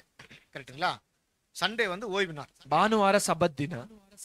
அப்போ சண்டே ஓய்வு நாள் அப்படின்னு சொன்னா அந்த சண்டேக்கு வந்து ஒரு பேர் இருக்குது. என்ன பேர் இருக்குன்னா கர்த்தருடைய நாள் அப்படின்னு ஒரு பேர் ಆ இருக்கு. ಒಂದು ಭಾನುವಾರಕ್ಕೆ ಸಬ್ಬತ್ ದಿನಕ್ಕೊಂದು ಹೆಸರಿದೆ, ಕರ್ತನ ದಿವಸ ಅಂತ. இல்லையா? இப்போ வந்து அதான் கர்த்தருடைய நாள்னா அவர் உயிர்த்தெழுந்த நாள். ದೇವರು ಪುನರುತ್ಥಾನಗೊಂಡ ದಿವಸ. சண்டேல நம்ம கூடி வரும்போது இது கர்த்தருடைய நாள் அப்படின்னு கூடி ಭಾನುವಾರ ನಾವು ಸೇರಿ ಬರುವಾಗ ಇದು ಕರ್ತನ ದಿವಸ ಎಂದು ನಾವು ಸೇರಿ ಬರುತ್ತೇವೆ. அல்லேலூயா. ಹಲ್ಲೆಲೂಯಾ. இப்போ இது ஓய்வு நாள் கிடையாது, ಇದು ಒಂದು ವಿಶ್ರಾಂತಿಯ ದಿವಸವಲ್ಲ, கர்த்தருடைய நாள். ಇದು ದೇವರ ಕರ್ತನ ದಿವಸ. ஆண்டவர் உயிர்த்தெழுந்த நாள். ದೇವರು ಪುನರುತ್ಥಾನ ಹೊಂದಿದ ದಿವಸ. அல்லேலூயா. ಹಲ್ಲೆಲೂಯಾ. நம்ம சபையா கூடி வரோம். ನಾವು ಸಭೆಯಾಗಿ ಸೇರಿ ಬರುತ್ತೇವೆ. ஆகையால ಆದುದರಿಂದ கர்த்தருடைய நாளை ದೇವರ ದಿವಸವನ್ನ கர்த்தருடைய நாளாய் செலவழிக்கணும். ದೇವರ ದಿವಸವಾಗಿ ಅದನ್ನು ನಾವು ஒரு ಕಳೆಯಬೇಕು. ஒரு வசனத்தை உங்களுக்கு சொல்றேன் பாருங்களேன். ಒಂದು ವಾಕ್ಯವನ್ನು ಹೇಳುತ್ತೇವೆ, ஏன்னா ಗಮನಿಸಿ. கர்த்தர் தந்த அந்த கமாண்ட்மெண்ட்ல அதிகமான ஆசீர்வாதம் உள்ள ஒரு வசனம் எதுன்னா இந்த வசனம் தான். வாசிங்க பார்க்கலாம். ஏசாயாவின் புஸ்தகம் 58ஆம் அதிகாரம் ಯೆಶಾಯನ ಪ್ರವಾದನ ಪುಸ್ತಕ 58ನೇ ಅಧ್ಯಾಯ 13ஆம் வசனமும் 14ஆம் வசனம். 13ನೇ ಅಧ್ಯಾಯ 13ನೇ ವಚನವು 14ನೇ ವಚನ. பாருங்களேன், வாசிக்கங்க. என் பரிசுத்த நாளாகிய ஓய்வு நாளிலே உனக்கு இஷ்டமானதை செய்யாதபடி உன் காலை விலக்கி உன் வழிகளின்படி நடவாமலும் உனக்கு இஷ்டமானதை செய்யாமலும் உன் சொந்த பேச்சை பேசாமலும் இருந்து ஓய்வு நாளை மனமகிழ்ச்சி நாள் என்று கர்த்தருக்கு பரிசுத்த நாளை மகிமையுள்ள நாள் என்றும் சொல்லி அதை மகிழ்ச்சியாக எண்ணுவாயானால் 14 சொல்றா பாருங்க, அப்பொழுது கர்த்தரில் மனமகிழ்ச்சியா இருப்பாய். அல்லேலூயா. அப்ப சொல்றாரு, பூமியில் உயர்ந்த இடக்கிடத்துல உன்னை என்ன பண்ணுவேன்? ஏறி இருக்க செய்வேன், உன்னை உயர்த்துவேன்னு சொல்றாரு. அடுத்தது, உன் தகப்பனாகிய யாக்கோபுடைய சுதந்திரத்தால் உன்னை போஷிப்பேன், கர்த்தருடைய வாய் இதை சொல்லி. அல்லேலூயா. ನೀವು ಸಬ್ಬತ್ ದಿನವನ್ನು ಅಗಮ್ಯವಾದದ್ದೆಂದು ತಿಳಿದು ಆ ನನ್ನ ಪರಿಶುದ್ಧ ದಿವಸದಲ್ಲಿ ನಿಮ್ಮ ನಿತ್ಯದ ಕೆಲಸವನ್ನು ಮಾಡದೆ ಸ್ವೇಚ್ಛೆಯಾಗಿ ನಡೆಯದೆ ಸ್ವಕಾರ್ಯದಲ್ಲಿ ನಿರತರಾಗದೆ ಹರಟದೆ ಯೆಹೋವನ ಸಬ್ಬತ್ತೆಂಬ ಪರಿಶುದ್ಧ ದಿನವು ಉಲ್ಲಾಸಕರವೂ ಮಾನ್ಯವೂ ಆದದ್ದೆಂದು ಘನಪಡಿಸಿದರೆ ಆಗ ನೀವು ಯೆಹೋವನಲ್ಲಿ ಉಲ್ಲಾಸ ಪಡುವಿರಿ. ಮತ್ತು ನಾನು ನಿಮ್ಮನ್ನು ಭೂಮಿಯ ಎತ್ತರವಾದ ಪ್ರದೇಶಗಳ ಮೇಲೆ ಹತ್ತಿಸಿ ನಿಮ್ಮ ಪಿತ್ರನಾದ ಯಾಕೋಬನ ಸ್ವಾಸ್ಥ್ಯವನ್ನು ನೀವು ಅನುಭವಿಸುವಂತೆ ಮಾಡುವೆನು. ಯೆಹೋವನೇ ಇದನ್ನು ನುಡಿದಿದ್ದಾನೆ. ஆண்டவரே சொல்லியிருக்கார். ನನ್ನ ದೇವರೇ ಹೇಳಿದ್ದಾರೆ. என்ன சொன்னாரு? ಏನೆಂದು? கர்த்தருடைய நாளை ಕರ್ತನ ದಿವಸವನ್ನ எப்படி நினைக்கணுமா? ಹೇಗೆಂದು ನೆನೆಸಬೇಕು? மனமகிழ்ச்சி நாள், ಅದೊಂದು ಉಲ್ಲಾಸದ ಒಂದು ದಿವಸ, பரிசுத்த நாள், ಪರಿಶುದ್ಧದ ದಿವಸ, மகிமையுள்ள நாள். ಮಹಿಮೆಯುಳ್ಳಂತ ದಿವಸ. அன்னைக்கு நம்ம ಇಷ್ಟத்துக்கு எதுவும் செய்யக்கூடாது. ಆ ದಿವಸದಲ್ಲಿ ನಮ್ಮ ಇಷ್ಟಕ್ಕೆ ನಾವು ಏನನ್ನ ಮಾಡಬಾರದು. இல்ல, ஊருக்கு போக கூடாது. ಊರಿಗೆ ಹೋಗಬಾರದು. எப்போ? ಯಾವಾಗ? சண்டே. எங்கேயும் சாப்பாடு கூப்பிட்டா போக கூடாது. ಎಲ್ಲಾದರೂ ಆಹಾರಕ್ಕೆ ಕರೆದರೆ ಹೋಗಬಾರದು. சரியா? நீ டிரான்ஸ்லேட் பண்ண வேண்டாம். சரி, ஓகே. நான் ரொம்ப ரெசிஸ்ட் பண்ணி ரொம்ப என்ன சொல்றது கராரா சொல்லல, கர்த்தர் உங்களை உயர்த்துவதற்காக இது சொல்லுகிறார். ದೇವರ ನಿಮ್ಮನ್ನ ಮೇಲೆತ್ತುವುದಕ್ಕಾಗಿ ಇದನ್ನು ಹೇಳುತ್ತೇವೆ. கர்த்தருடைய நாள், அந்த நாட்கள்லாம் கர்த்தருடைய நாளை முழுமையா ஆண்டவருக்காக செலவு பண்ண. ಆ ದಿವಸಗಳಲ್ಲಿ ಕರ್ತನ ದಿವಸವನ್ನ ಸಂಪೂರ್ಣವಾಗಿ ಕರ್ತನ ಕಾರ್ಯಕ್ಕಾಗಿ ಅವರು. நம்ம என்ன நினைக்கிறோம், ஆஹா சண்டே நமக்கு ரஜா கிடைச்சிச்சு, ನಾವೇನ್ ನೆನೆಸುತ್ತೇವೆ ಅಂದ್ರೆ ಭಾನುವಾರ ನಮಗೆ காலையில ರಜೆ போய் ಸಿಕ್ಕಿದೆ. அட்டೆಂಡೆನ್ಸ್ போட்டு வந்துருவோம். ಮುಂಜಾನೆ ಹೋಗಿ ಅಟೆಂಡೆನ್ಸ್ ಹಾಕಿ ಬರೋಣ. இல்லையா? 2 மணி நேரம் தானே, கண்ணை மூட்டு அப்படியே சமாளிச்சு அட்டெಂಡೆನ್ಸ್ போட்டு ஓடிடுவோம். 2 ಗಂಟೆ ತಾನೇ, ಹೇಗಾದ್ರೂ ಕಣ್ಣು ಮುಚ್ಚಿ ಸಂಭಾಳಿಸಿ ಅದನ್ನ ನಾವು ಅಟೆಂಡೆನ್ಸ್ ಹಾಕಿ ಬರೋಣ. சரியா? அப்படி இருக்க கூடாது. ಆ ರೀತಿಯಾಗಿರಬಾರದು. கர்த்தருடைய நாள், ಅದು ದೇವರ ದಿವಸ, மனமகிழ்ச்சியின் நாள், ಅದು ಮನಸ್ಸಿಗೆ ಉಲ್ಲಾಸಕರವಾದ ದಿವಸ. பூமியில உயர்ந்த இடத்துல வைக்க. ಅದನ್ನ ನನ್ನ ಭೂಮಿಯಲ್ಲಿ ಒಂದು ಉನ್ನತ ಸ್ಥಾನದಲ್ಲಿ ಇಡುವಂತ ಒಂದು ಆಶೀರ್ವಾದ. அல்லேலூயா. ಹಲ್ಲೆಲೂಯ. அந்த நாள் முழுசு ஆண்டவருக்கு செலவு ಆ பண்ணணும். ದಿವಸ ಸಂಪೂರ್ಣವಾಗಿ ದೇವರಿಗಾಗಿ ನಾವು ಅದನ್ನ ಕಳೆಯಬೇಕು. ஆனா என்னன்னா, இப்போ போ சூழ்நிலை மாறிச்சு. சண்டே சில பேருக்கு வேலை இல்லையா? சண்டே என்ன சில பேருக்கு வேலை. அதனால ஆராதனை முடிச்சுட்டு அவங்க கம்பல்சரி வேலைக்கு போறாங்க. நீங்க ஜெபம் பண்ணுங்க, ஏசப்பா சண்டே அந்த ஓனருடைய மேனேஜருடைய இருதயத்துல பேசி சண்டே என்ன பண்ணா ಲೀವ್ கிடைக்கும். ಭಾನುವಾರ ಕೆಲಸ ಕೆಲವರಿಗೆ ಇರೋದ್ರಿಂದ ಮುಗಿಸಿ ಹೋಗುತ್ತೀರಾ, ಅದನ್ನ ನೀವು ಪ್ರಾರ್ಥಿಸಿರಿ.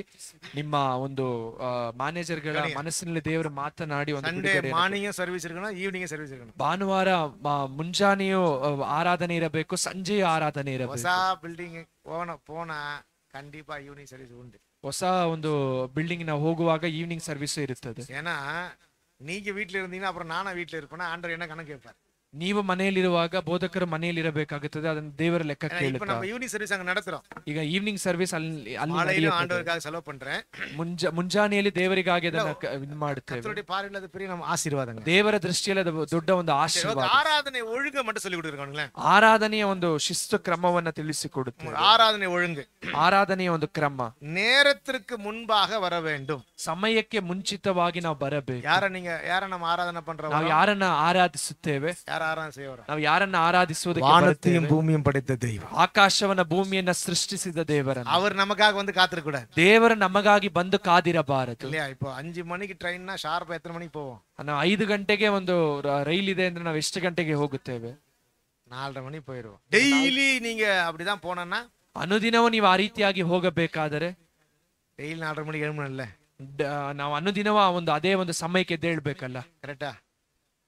ವಾರத்துல ஒரு நாள் தான், ವಾರದಲ್ಲಿ ಒಂದು ದಿವಸ 7 மணிக்கு ಸರ್ವಿಸ್ ಸ್ಟಾರ್ಟ್. 7 ಗಂಟೆಗೆ ಆರಾಧನೆ ಆರಂಭವಾಗುತ್ತೆ. அப்ப இங்க எத்தனை மணிக்கு இருக்கணும்? ಅಂದ್ರೆ ನಾವು ಇಲ್ಲಿ ಎಷ್ಟು ಗಂಟೆಗೆ ಇರಬೇಕು? 6:30க்கு இருக்கணும் இல்லையா? அரை மணி நேரம் முன்னாடி இருக்கணும். ಒಂದು 6:15 ನಾವು ಇಲ್ಲಿ ಇರಬೇಕು. ஏன்னா ட்ரெயினுக்கு நீங்க 6:30க்கு 4:30க்கு போயிடுறீங்களா? ಯಾಕಂದ್ರೆ ಟ್ರೈನ್ಗೆ ಹೋಗುವಾಗ ನೀವು 4:15ಗೆ ಹೋಗುತ್ತೀರಲ್ಲ.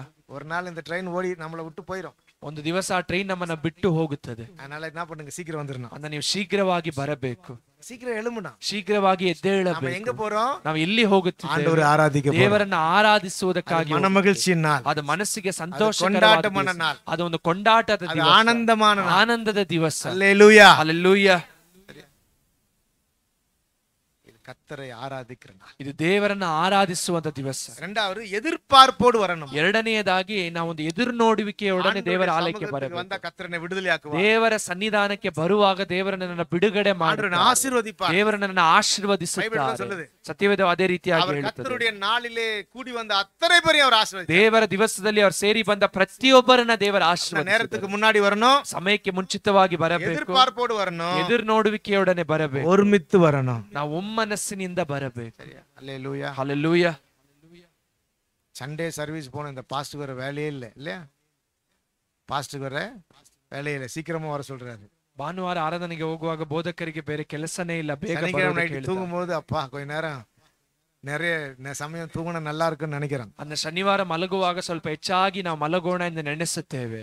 நான் சொல்றேன், இந்த 6 நாள் நீங்க வாழ்றதுக்கு உங்களுக்கு சுவாசத்தையும் ಜೀವನೆಯನ್ನು ತಂದು ಉங்களை ನಡೆಸುತ್ತಿರುವ ಆಂಡವರಾಗಿ ಯೇಸು ಕ್ರಿಸ್ತ. 6 ದಿವಸ ನೀವು ಜೀವಿಸುವಂತೆ ನಿಮಗೆ ಶ್ವಾಸವನ್ನ ಜೀವವನ್ನ ಕೊಟ್ಟು ನಡೆಸುವಂತದ್ದು ಕರ್ತನಾದ ಯೇಸು ಕ್ರಿಸ್ತ. அல்லேலூயா ಹಲ್ಲೆಲೂಯಾ அல்லேலூயா. ಹಲ್ಲೆಲೂಯಾ. நம்மை வாழ வைக்கிற தெய்வம் இயேசு கிறிஸ்து. ನಾವು ಜೀವಿಸುವಂತೆ ಮಾಡುವಂತದ್ದು ನಮ್ಮ ಕರ್ತನಾದ ಯೇಸು. ஒரு நாள் ஆண்டோட சமூகத்துக்கு வந்து ಒಂದು ದಿವಸ ದೇವರ ಸಮ್ಮುಖಕ್ಕೆ ಬಂದು ಹೃದಯದ ಆಳದಿಂದ ನನ್ರಿ சொல்லணும். ಹೃದಯದ ಆಳದಿಂದ ದೇವರಿಗೆ 6 நாள் என்னை பாதுகாத்ததுக்காக 6 ದಿವಸ ನೀ ನಮ್ಮನ್ನ ಕಾದದಕ್ಕಾಗಿ ಆಹಾರ ತಂದದಕ್ಕಾಗಿ ಸ್ತೋತ್ರ. ಆಹಾರ ತಂದದಕ್ಕಾಗಿ ಸ್ತೋತ್ರ. நல்ல ಜೀವನ ತಂದದಕ್ಕಾಗಿ ಒಳ್ಳೆಯ ಸ್ತೋತ್ರ. ಜೀವ ಕೊಟ್ಟದಕ್ಕಾಗಿ ಸುಖ ತಂದದಕ್ಕಾಗಿ ಸ್ತೋತ್ರ. ಸುಖ ಕೊಟ್ಟದಕ್ಕಾಗಿ ಸ್ತೋತ್ರ. ಆಂಡವರೇ ನಾ போற இடத்தெல்லாம் ஜெயம் ತಂದದಕ್ಕಾಗಿ ದೇವರೇ ಸ್ತೋತ್ರ. ಹೋದಂತ ಸ್ಥಳದಲ್ಲೆಲ್ಲ ಜಯ ಕೊಟ್ಟದಕ್ಕಾಗಿ ಆಶೀರ್ವಾದ ತಂದದಕ್ಕಾಗಿ ಸ್ತೋತ್ರ. ಆಶೀರ್ವಾದ ಕೊಟ್ಟದಕ್ಕಾಗಿ நல்ல ದುಡಿಮೆ ತಂದದಕ್ಕಾಗಿ ಒಳ್ಳೆಯ ದುಡಿಮೆ ಕೊಟ್ಟದಕ್ಕಾಗಿ ಸ್ತೋತ್ರ. ஆண்டவரை துதிக்கணும். ದೇವರನ್ನ ಸ್ತುತಿಸಬೇಕು.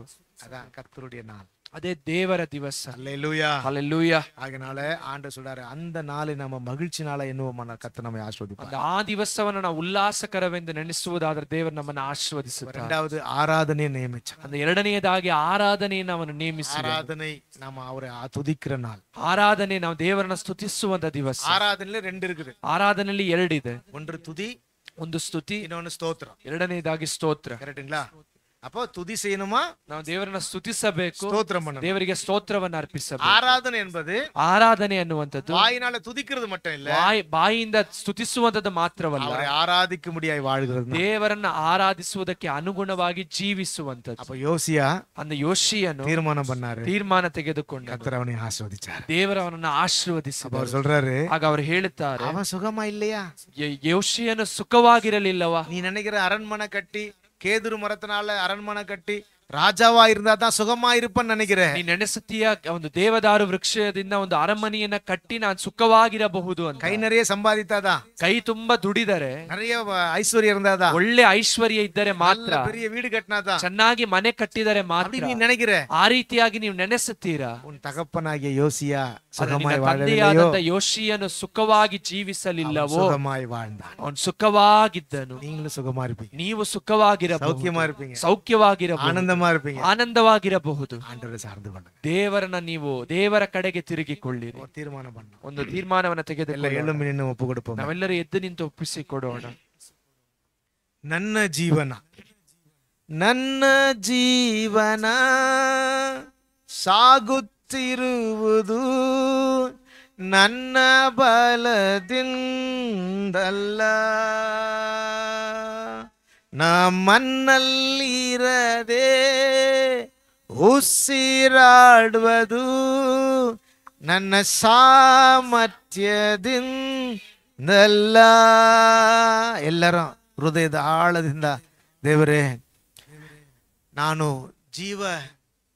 ನನ್ನ ಜೀವನ ಸಾಗುತ್ತಿರುವುದು ನನ್ನ ಬಲ. ಎಷ್ಟು ಜನ ದೇವರ ಸಮೂಹದಲ್ಲಿ ಅರಿಕೆ ಮಾಡಕ್ಕಿದ್ದೀರಿ?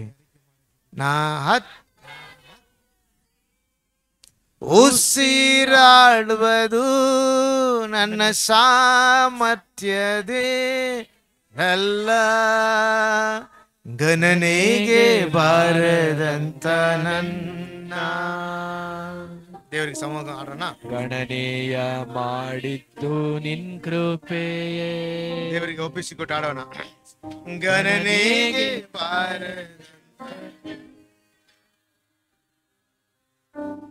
ಗಣನೆಯ ಮಾಡಿದ್ದು ನಿನ್ ಕೃಪೆಯೇ. ಎಲ್ಲರೂ ಕೃಪೆಯೇ ಕೃಪೆಯೇ ಕೃಪೆಯೇ ಯೇಸು ಅಪ್ಪ, ಎಲ್ಲ ನಿನ್ನ ಕೃಪೆಯೇ ಕೃಪೆಯೇ ಕೃಪೆಯೇ ಕೃಪೆಯೇ ಯೇಸು ಅಪ್ಪ, ಎಲ್ಲ ನಿನ್ನ. ನನ್ನ ಕುಟುಂಬ ಸಮಾಧಾನವಾಗಿ, ನನ್ನ ಕುಟುಂಬ ನೆಮ್ಮದಿಯಾಗಿರುವುದು ನನ್ನ ಐಶ್ವರ್ಯದಿಂದಲ್ಲ,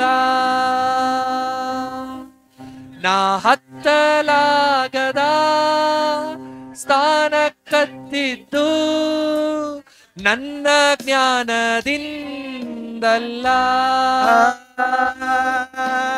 ನನ್ನ ಕುಟುಂಬ ನೆಮ್ಮದಿಯಾಗಿರುವುದು ನನ್ನ ಆದಾಯದಿಂದಲ್ಲ. ನಾ ಹತ್ತಲಾರದ ಸ್ಥಾನ ಕಚ್ಚಿತು ನನ್ನ ತಾರಂದಿಂದಲ್ಲ.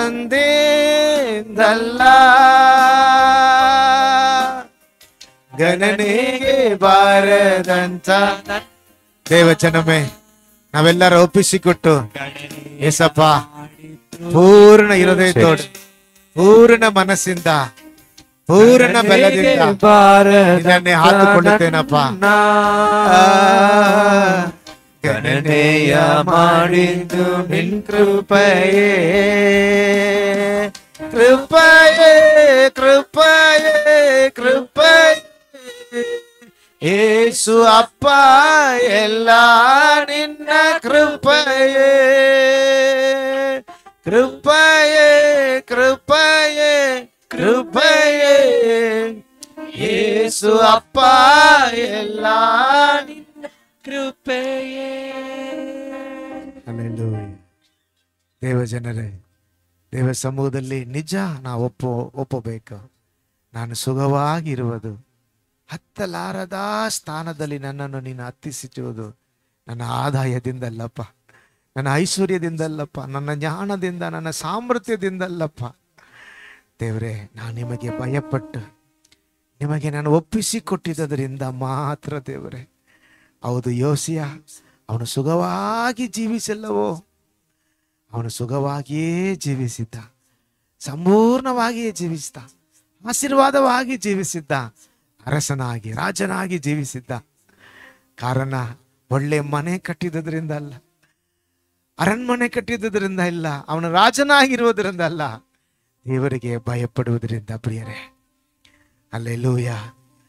ದೇವರೇ, ಗಣನೆಗೆ ಬಾರದ ನನ್ನ ನೀನು ಗಣನೆಗೆ ತಂದಿದ್ದಕ್ಕಾಗಿ ಸ್ತೋತ್ರ ಏಸಪ್ಪ. ಎಷ್ಟು ಜನರು ಇವತ್ತು ಪೂರ್ಣ ಹೃದಯದಿಂದ, ಪೂರ್ಣ ಮನಸ್ಸಿಂದ, ಪೂರ್ಣ ಬಲದಿಂದ ಕರ್ತನ ಆಜ್ಞೆಗೆ, ಕರ್ತನ ವಾಕಿಗೆ ಕಿವಿಗೊಡುವೇನೋ ಎಂದು ನಮ್ಮನ್ನು ಆತನ ಹೆಸರಿನ ಮೇಲೆ ಹಾತುಕೊಳ್ಳುವಾಗ ಯೋಸಿಯನಂತೆ ದೇವರು ನಮ್ಮನ್ನು ಆಶೀರ್ವದಿಸುವನಾಗಿದ್ದಾನೆ. ಪ್ರಿಯರೇ, ಹೌದು, ನಮ್ಮನ್ನು ಸುಖವಾಗಿ ಇಡುವುದಕ್ಕೆ ದೇವರಿಗೆ ಅಷ್ಟು ಆಸೆ. ಆದರೆ ನಾವು ಒಂದೇ ಒಂದು ಕಾರ್ಯ ಮಾಡಬೇಕು. ಇವತ್ತು ನನ್ನ ಹೃದಯ ನಿನ್ನನ್ನೇ ಹಾತುಕೊಳ್ಳುದಪ್ಪ. ವಿಗ್ರಹ ಆರಾಧನೆಯಾದ ದೇವರೇ ಅವ್ಯತೆಯು, ವಿಗ್ರಹ ಆರಾಧನೆಯಾದ ದೇವರೇ ಹಣದ ಆಸೆಯು, ಲೋಪವು, ವಿಗ್ರಹ ಆರಾಧನೆಯಾಗ ದೇವರೇ ಎದುರಿಸಿ ನಿಲ್ಲುವ ಕಾರ್ಯಗಳು ನನ್ನನ್ನು ಬಿಟ್ಟು ಪರಿಪೂರ್ಣವಾಗಿ ನಾನು ಅಗಲಿಸುತ್ತೇನಪ್ಪ, ಸುಟ್ಟು ಹಾಕುತ್ತೇನೆ. ದೇವರೇ, ನನ್ನ ಬಿಟ್ಟು ತೊಲಗಲಿ ಯೇಸುವಿನ ನಾಮದಲ್ಲಿ. ನಾನು ನಿನಗೆ ವಿಧೇಯನಾಗ್ತೀನಿ ಏಸಪ್ಪ. ಇನ್ನು ಮುಂದೆ ಆರಾಧನೆ ನನ್ನಲ್ಲಿ ಆರಂಭಿಸುತ್ತೇನೆ, ಸ್ತುತಿ ನನ್ನಲ್ಲಿ ಆರಂಭಿಸುತ್ತೇನೆ, ಸ್ತೋತ್ರ ನನ್ನಲ್ಲಿ ಆರಂಭಿಸುತ್ತೇನೆ, ಯಜ್ಞವ ಅರ್ಪಿಸುವಂಥದ್ದು ನನ್ನಲ್ಲಿ ಆರಂಭಿಸುತ್ತೇನೆ. ದೇವರೇ, ಅವನು ಆರಂಭಿಸಿದ್ದ. ದೇವರು ಹೇಳುತ್ತಾರೆ, ಅವನಂತ ಅರಸನು ಅವನು ಹಿಂದೇನೂ ಇಲ್ಲ, ಇನ್ನು ಮುಂದೆ ಎದ್ದು ಹೇಳುವುದೂ ಇಲ್ಲ.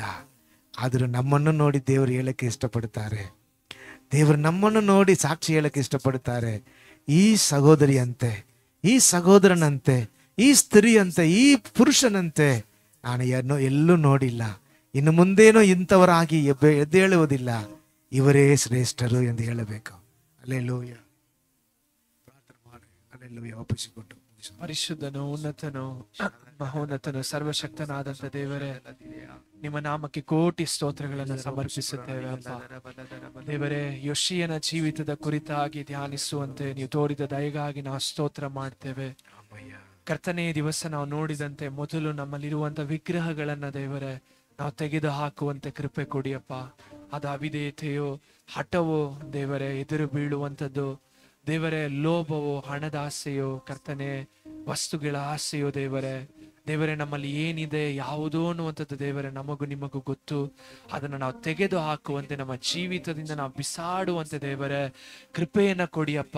ಅದನ್ನ ಮಾಡತಕ್ಕ ಜ್ಞಾನವನ್ನ, ಬಲವನ್ನ ಕರ್ತನೆ ನೀವು ಅನುಗ್ರಹಿಸಿ ಎಂಬುದಾಗಿ ನಿಮ್ಮ ಪಾದಗಳಲ್ಲಿ ಒಪ್ಪಿಸಿಕೊಡ್ತೇವೆ. ಅದೇ ರೀತಿಯಾಗಿ ಬೇಡದಿರುವಂತ ಕಾರ್ಯಗಳನ್ನು ನಾವು ತೆಗೆದು ಹಾಕಿ ಅವಶ್ಯವಾಗಿರುವಂತ ವಿಷಯಗಳನ್ನ ಆರಂಭಿಸುವಂತೆ ಸಹಾಯ ಮಾಡಿ ಅಪ್ಪ. ಆರಾಧನೆಯು ಪ್ರಾರ್ಥನೆಯು ದೇವರಿಗೆ ಮೆಚ್ಚುಗೆಯಾಗಿ ನಡೆದುಕೊಳ್ಳುವಂತೆ ದೇವರೇ ನಮ್ಮ ಜೀವಿತವನ್ನ ಕ್ರಮಪಡಿಸಿ ಎಂದು ನಾವು ಕೇಳುತ್ತೇವೆ. ಕರ್ತನ ದಿವಸವನ್ನ ಕರ್ತನಿಗಾಗಿಯೇ ಕಳೆಯುವಂತೆ ಸಹಾಯ ಮಾಡಿ, ಪರಿಶುದ್ಧ ದಿವಸವನ್ನ ದೇವರೇ ಘನಪಡಿಸುವಂತೆ, ಸಮಯಕ್ಕಿಂತ ಮುಂಚಿತವಾಗಿ ಬರುವಂತೆ, ದೇವರನ್ನ ಘನಪಡಿಸುವಂತೆ, ಆ ದಿವಸಗಳಲ್ಲಿ ದೇವರೇ ನಮ್ಮ ಸ್ವ ಕಾರ್ಯದ ಮೇಲೆ ನಾವು ಗಮನದಿಂದಿರದೆ ಕರ್ತನ ಕಾರ್ಯವನ್ನ ಗಮನದಿಂದ ಮಾಡುವಂತೆ ಕೃಪೆ ಕೊಡಿ ಅಪ್ಪ. ಈ ವಾಕ್ಯಕ್ಕೆ ಒಪ್ಪಿಸಿಕೊಡುತ್ತೇವೆ. ಈ ವಾಕ್ಯಗಳನ್ನ ಕೈಗೊಂಡು ಜೀವಿಸುವಂತೆ ನಮಗೆ ಆಸೆ ಇದೆ, ಆದ್ರೆ ನಮಗೆ ಬಲವನ್ನ ಕೊಡಿ ಎಂದು ನಾವು ಪ್ರಾರ್ಥಿಸ್ತೇವೆ. ಬಲ ಕೊಟ್ಟು ನಡೆಸಿ ಅಪ್ಪ, ಯೇಸುವಿನ ನಾಮದಲ್ಲಿ ಪ್ರಾರ್ಥಿಸ್ತೇವೆ ತಂದೆ. ಆಮೆನ್. ತಂದೆಯಾದ ದೇವರ ಪ್ರೀತಿ, ಕರ್ತನಾದ ಯೇಸು ಕ್ರಿಸ್ತನ ಕೃಪೆ, ಪವಿತ್ರಾತ್ಮನಾದ ದೇವರ ಅನ್ಯೋನ್ಯತೆ ನಮ್ಮೊಂದಿಗೆ, ಲೋಕದಲ್ಲಿರುವ ಸಕಲ ಪರಿಶುದ್ಧರೊಂದಿಗೆ ಕರ್ತನ ಬರೋಣವರ ಇರಲಿ. ಆಮೆನ್. ನನ್ನ ಮನವೇಗವನ್ನು ಕೊಂಡಾಡು, ನನ್ನ ಸರ್ವೇತ್ರಗಳು ಕೀರ್ತಿಸಿರಿ. ನನ್ನ ಮನವೇಗವನ್ನು ಕೊಂಡಾಡು, ಆತನ ಮಾಡಿದ ಸಕಲ ಉಪಕಾರವನ್ನು ಮರೆಯಬೇಡ. ಆಮೆನ್. ಹಲ್ಲೆಲೂಯಾ.